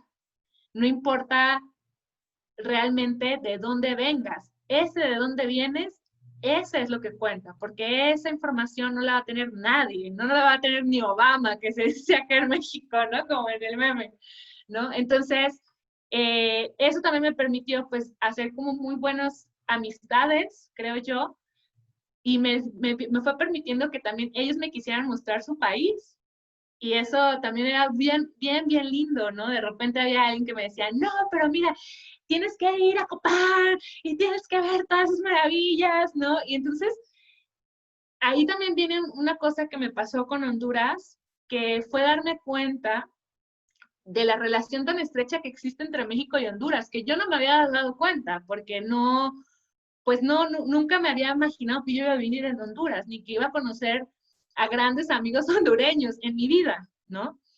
Eh, y recuerdo que una vez estaba esta serie de Luis Miguel en esa época de moda en Netflix y mucha gente la estaba viendo. Y entonces esta plaza donde están las torres, al lado del Hotel Florencia, no recuerdo cómo se llama, pero ahí había un concierto con un imitador de Luis Miguel. Y en ese momento mi pareja y yo habíamos ido, porque aparte, pues él era fan de Luis Miguel, y nos lo habíamos pasado re bien. Y al lado de nuestra mesa había una familia, que pensábamos que era familia, era como su mamá y su hija y el novio de su hija.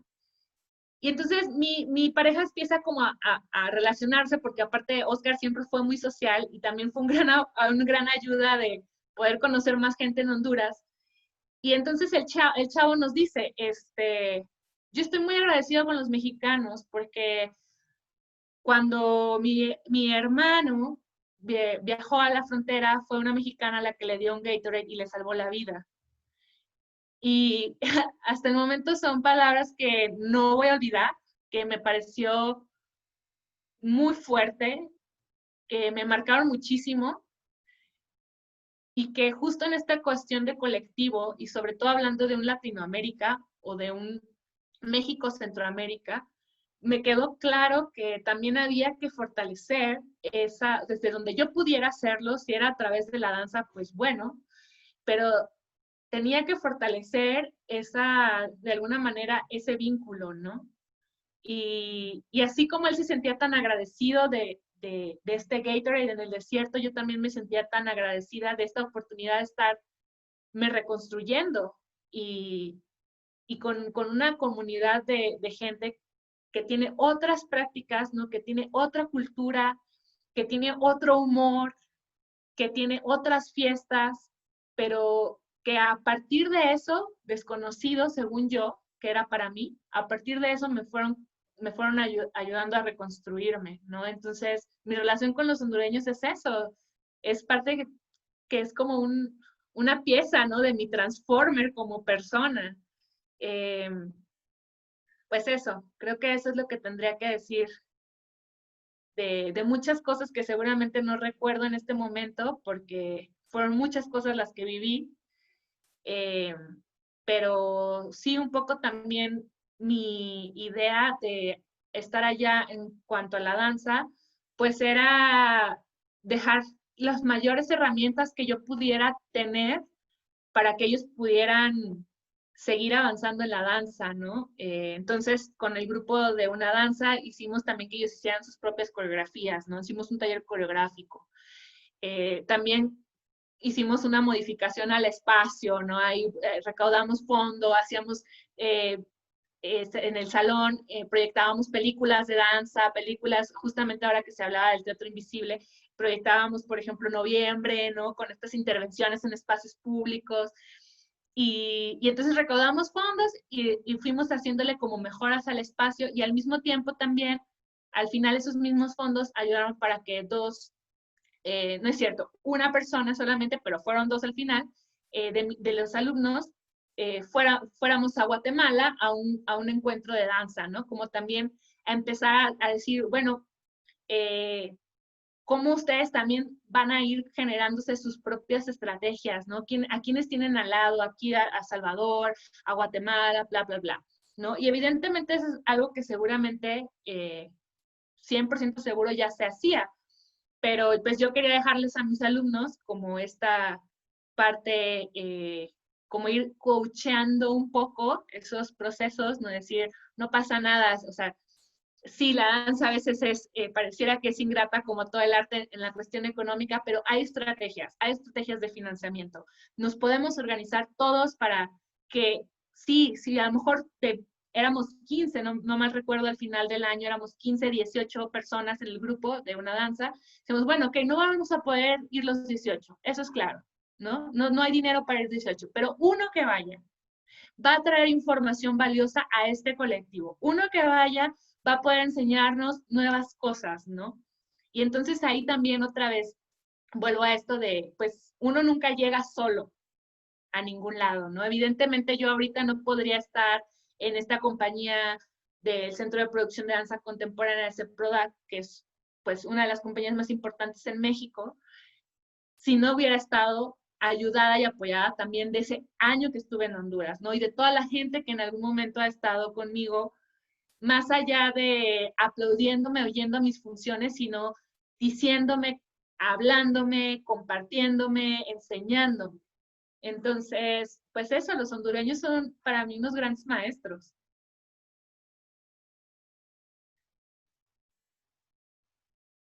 Y todas ahorita llorando internamente, extrañando a Pame. Sí. Y bueno, ya para finalizar, no sé si Sí. quiere decir algo o hacer alguna pregunta.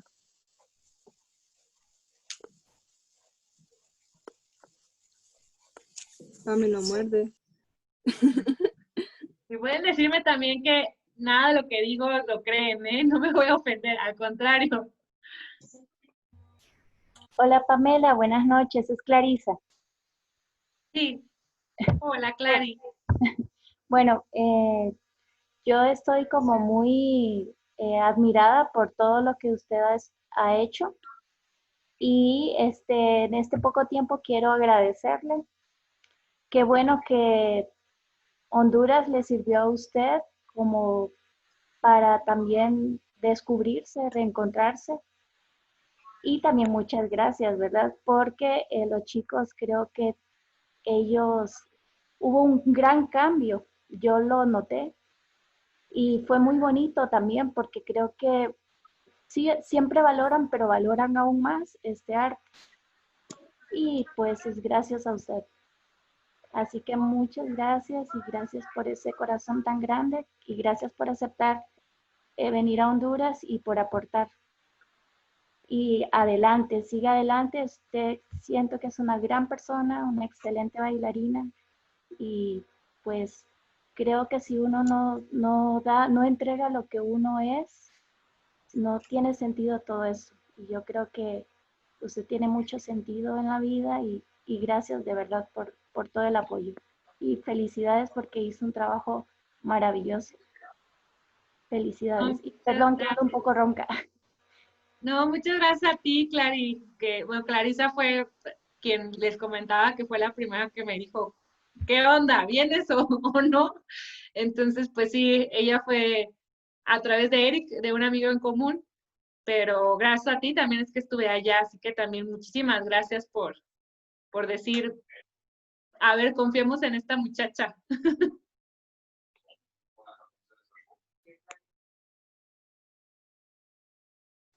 ¿Alguien más? Solo enciende su micrófono.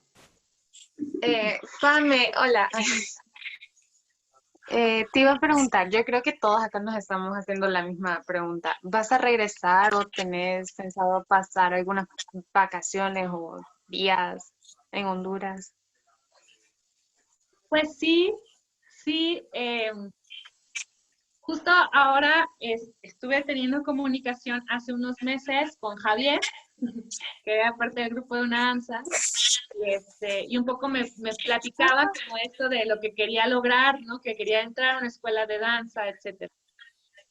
Y pues cuando me fui, un poco lo que les compartía a los chicos de una danza en la última reunión que tuvimos de la lloradera, pues un poco es que es justo, pues como les cuento, este año era poder dar todo, ¿no? Todo lo que yo podía saber. Y cuando acabó el año, pues no tenía más que ofrecer porque ya había dado, pues en ese plan de un año, pues todo, ¿no? Todo lo que había podido. Y ahorita, pues, que ya van 2 años que estoy acá en México otra vez, he podido ampliar más mi experiencia. Entonces, pues ahora siento que ya podría regresar como a compartir unas otras nuevas cosas. Y eso me emociona, por supuesto que me emociona muchísimo como ahora contarles esto que ha pasado y también encontrarme con lo que a ustedes les ha pasado, ¿no? Como lo dije antes, pues Honduras es algo, una parte, un país que me construyó, entonces ahí hay para mí un lazo muy fuerte. Y sí, en algún momento ahora que estoy en esta compañía, digo, ahora que también económicamente tengo que decir, soy de las personas privilegiadas en este país y, o sea, en México como país, en una pandemia como la que estamos pasando, soy de las personas privilegiadas que pueden mantenerse en su casa. Eh, pero sí he estado ahí haciendo un poco como malabares con mis finanzas personales para ver cómo puedo regresar, aunque sea aunque sea para platicar y tomarnos un café o tomarnos algo, ¿no? Comernos unos pinchos o algo. Y sí, claro que sobre todo porque me gustaría seguir conociendo más de Honduras, como en esto que les platicaba de la relación, que para mí no es que solo ese año que estuve, es la relación que tuve y ya está, ¿no? Más bien continúa. De hecho, hace unos días, la semana pasada, tuve una entrevista con el Festival Internacional de Danza Lila López y me entrevistaban y un poco también les hablaba de ver cómo en este festival que trae a grandes de la danza como Maurice Béjart, la compañía, ¿no? A San Luis, como Maurice Journet, ¿no? Ver cómo podemos ir viendo también, es decir, yo no soy la directora del festival, pero yo desde la confianza y desde artista que soy de San Luis Potosí, les decía, ¿cómo podemos también mirar Centroamérica? ¿Cómo podemos mirar Latinoamérica? Como, o sea, si en algún momento también para este festival fuera pues una visión, ¿no? Como no siempre tener esta visión eurocentrista, que está re bueno ver los espectáculos, claro que son maravillosos, pero también qué pasa con esta otra parte, ¿no? ¿Cómo nos conecta? Y eso sigue ahí, sigue siendo una, pues no quiero decir deuda, porque creo que justo en la relación que tengo con Honduras y con la gente de Honduras, en realidad es una relación como de iguales, y no como, es de iguales, entonces nos damos y nos recibimos como de manera muy abierta, pero sí me gustaría ver en algún momento cómo podemos fortalecer eso. Entonces, todavía sigue siendo como un poco entre curiosidad, entre como que un plan a lápiz, o sea, en el que todavía no tengo certezas, ¿no? De cómo hacerlo, de qué manera regresar. También cuando estuvimos en Guatemala, ahí con Maite y con Laura, pues resulta que justamente gente que conocí de Argentina, Agustina, que estaba dando un taller ahí en el Connatural. Resulta que ahora está en México y de hecho somos compañeras en la misma compañía acá en México, ¿no? Entonces, pues eso, a veces uno nunca sabe cómo da vueltas la vida, pero creo que si sigo manteniendo el dedo en el renglón, seguro va a pasar. Y eso, pues me gustaría ver cómo Guatemala, cómo Honduras, cómo El Salvador. Hay mucha gente también en México, además de mí, que tiene ahora relaciones con El Salvador, amigos que han estado ahora muy recientemente en Costa Rica, en este Solo Dos, ¿no? Compañeros de ahora del CETODAC.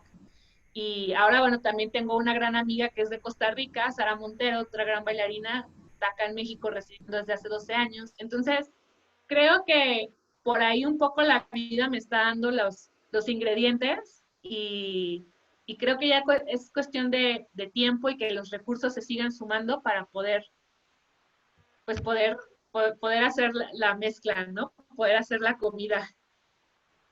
Bueno, invitadísima para el próximo año, si sale todo bien aquí después de la pandemia, ¿verdad? Porque no se sabe. Pero yo creo que los chicos se van a alegrar muchísimo de que usted esté allá. Te quedas en mi casa. Vamos a ver, vamos a ver cómo lo gestionamos. Gracias. Muchas gracias. Bueno, sí, Pame. Bueno, creo que vos también fuiste una gran experiencia para todos los que te conocimos. Creo que dejaste como una semillita ahí, que va creciendo en cada uno de nosotros y creo que eso se te agradece mucho y queda como ese cariño que te tenemos también, aparte de todo, o sea, de danza y todo, también queda un cariño enorme y te queremos y esperamos que vengas otra vez. Ojalá que sí. Yo estoy haciendo lo que mejor puedo.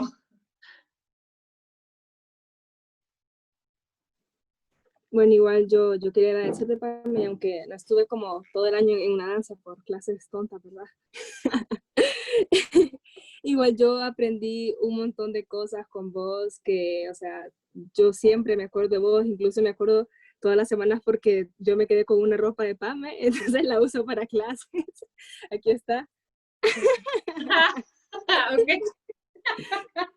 Y entonces yo siempre me acuerdo de Pame cada vez que pongo mis botas de hule o mis tenis también, porque Pame y yo somos como casi el mismo tamaño, entonces era como... Y bueno, no solo es igual todas las enseñanzas que me dejaste y bueno, también un montón de maneras en las que crecí como bailarina, igual como persona, y te súper agradezco por eso y bueno, igual ojalá que de verdad podamos tenerte aquí en Honduras pronto y bueno, que podamos seguir compartiendo y seguir viéndonos. Y bueno, igualmente, gracias por aceptar estar en Hablemos de Danza, que bueno, este proyecto ha sido de bastante aprendizaje para mí, creo que para muchas personas también que se siguen conectando. Y bueno, igualmente los invito a seguirse conectando. Y bueno, nada más, Pame, gracias. Y sabes que aquí en Honduras siempre vas a tener un espacio con tu familia de baleadas, que ya son burritas, pero aquí son baleadas. Baleadas, todo el tiempo lo dije mal. Es porque es un burrito ahí en realidad, pero aquí decimos baleadas. Y con la comida mexicana falsa, porque Pame dice, esas son tostadas, no son tacos. Entonces era como, bueno, pero era lo que había, Pame. Y pues nada más eso, te queremos y bueno, muchísimas gracias por aceptar esta invitación. Hola, Pame, saludos. Hola, Cristian. ¿Qué tal? Saludos. Yo solo quiero darte gracias porque yo me metí a tus clases y me volviste a aflojar un poco porque yo soy full clásico. Y yo le decía a Zaira, bueno, me voy a meter, hasta la profe Norma le decía, hay que aprender nuevos movimientos y voy a tratar. Pero sí, muchas gracias, yo aprendí mucho y te conocí, sos una gran persona y bueno, gracias por todo. Gracias, Cristian. Justo estaba viendo un video que estaba borrando de mis archivos cuando me hiciste el favor de grabar un video que tenía que hacer de entrenamiento para México y ahí saliste tú también haciendo los movimientos. No, muchas gracias. Me acuerdo de todos con muchísimo cariño y nada, pues eso, espero también volverlos a ver pronto y sobre todo para enterarme de todo lo que han crecido, porque ahora ya los veo y los veo con otras caras, ya los veo más grandes también. Y eso está re bonito, pues, está bonito ver cómo vamos creciendo, ¿no? Y pues también al contrario, gracias a ti, Zaira, por pensar en mí para estos espacios, para poder otra vez darme la oportunidad de conectarme, aunque sea virtualmente, pero poder verlos, sentirme cerca, ¿no? A ustedes. Y también, pues ya saben, lo mismo acá en México, cuando necesiten una casa, necesiten algo aquí en la Ciudad de México, en San Luis, en Monterrey, yo moveré cielo, mar y tierra para poder apoyarlos y sin duda, ¿no? Escríbanme lo que quieran, lo que necesiten, lo que también, no sé, quieran compartir, ¿no? A través de textos, lo que están leyendo, etcétera. Entonces, acá siempre las puertas están muy abiertas. Y no sé si alguien más quiere decir algo, Mónica. ¿Ibas a hablar? No, es que, no sé, vos, esta cosa se me quita. No, pero muchas gracias por todo. Y realmente hace falta, y también aprendí bastante de vos. También me acuerdo a diario porque tengo vestidos tuyos o abrigos. Entonces, sí, hasta mi mami me pasa preguntando por vos. Y es bonito ver cómo entre todos siempre seguís ahí presente, a pesar de que estés en México y más con esta pandemia. Siempre estás presente en todos nosotros. Y pues sí, creo que alguna de las cosas que nos ha dado esta pandemia es pues eso, ver las posibilidades de acercarnos, ¿no? Y pues hay que aprovecharlas y también habrá momentos de, pues que tengamos que volver a adaptarnos a vernos, que también va a ser bueno, ¿no? ¿Qué pasa después de esto? Y creo que este momento nos está cambiando la vida a todos, ¿no? Sin duda. Sin duda a todos nos está poniendo a reflexionar en dónde estamos, por qué, para qué, ¿no? Si queremos seguir ahí. Entonces, pues nada, seguro cuando nos veamos, además, después de pasar esto juntos, una pandemia mundial que nadie se esperaba, pues va a ser un reencuentro, yo creo, maravilloso. Esperemos que sí. Bueno, gracias a todos por conectarse y por mantenerse aquí. Y gracias, Pam, igual por darte tu tiempo. Y bueno, ojalá que podamos otra vez trapear el piso juntos.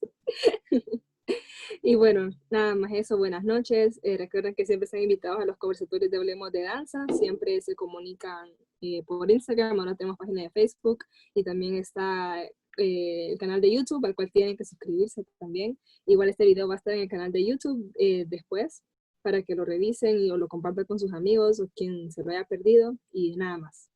Buenas noches a todos. Adiós. Chao.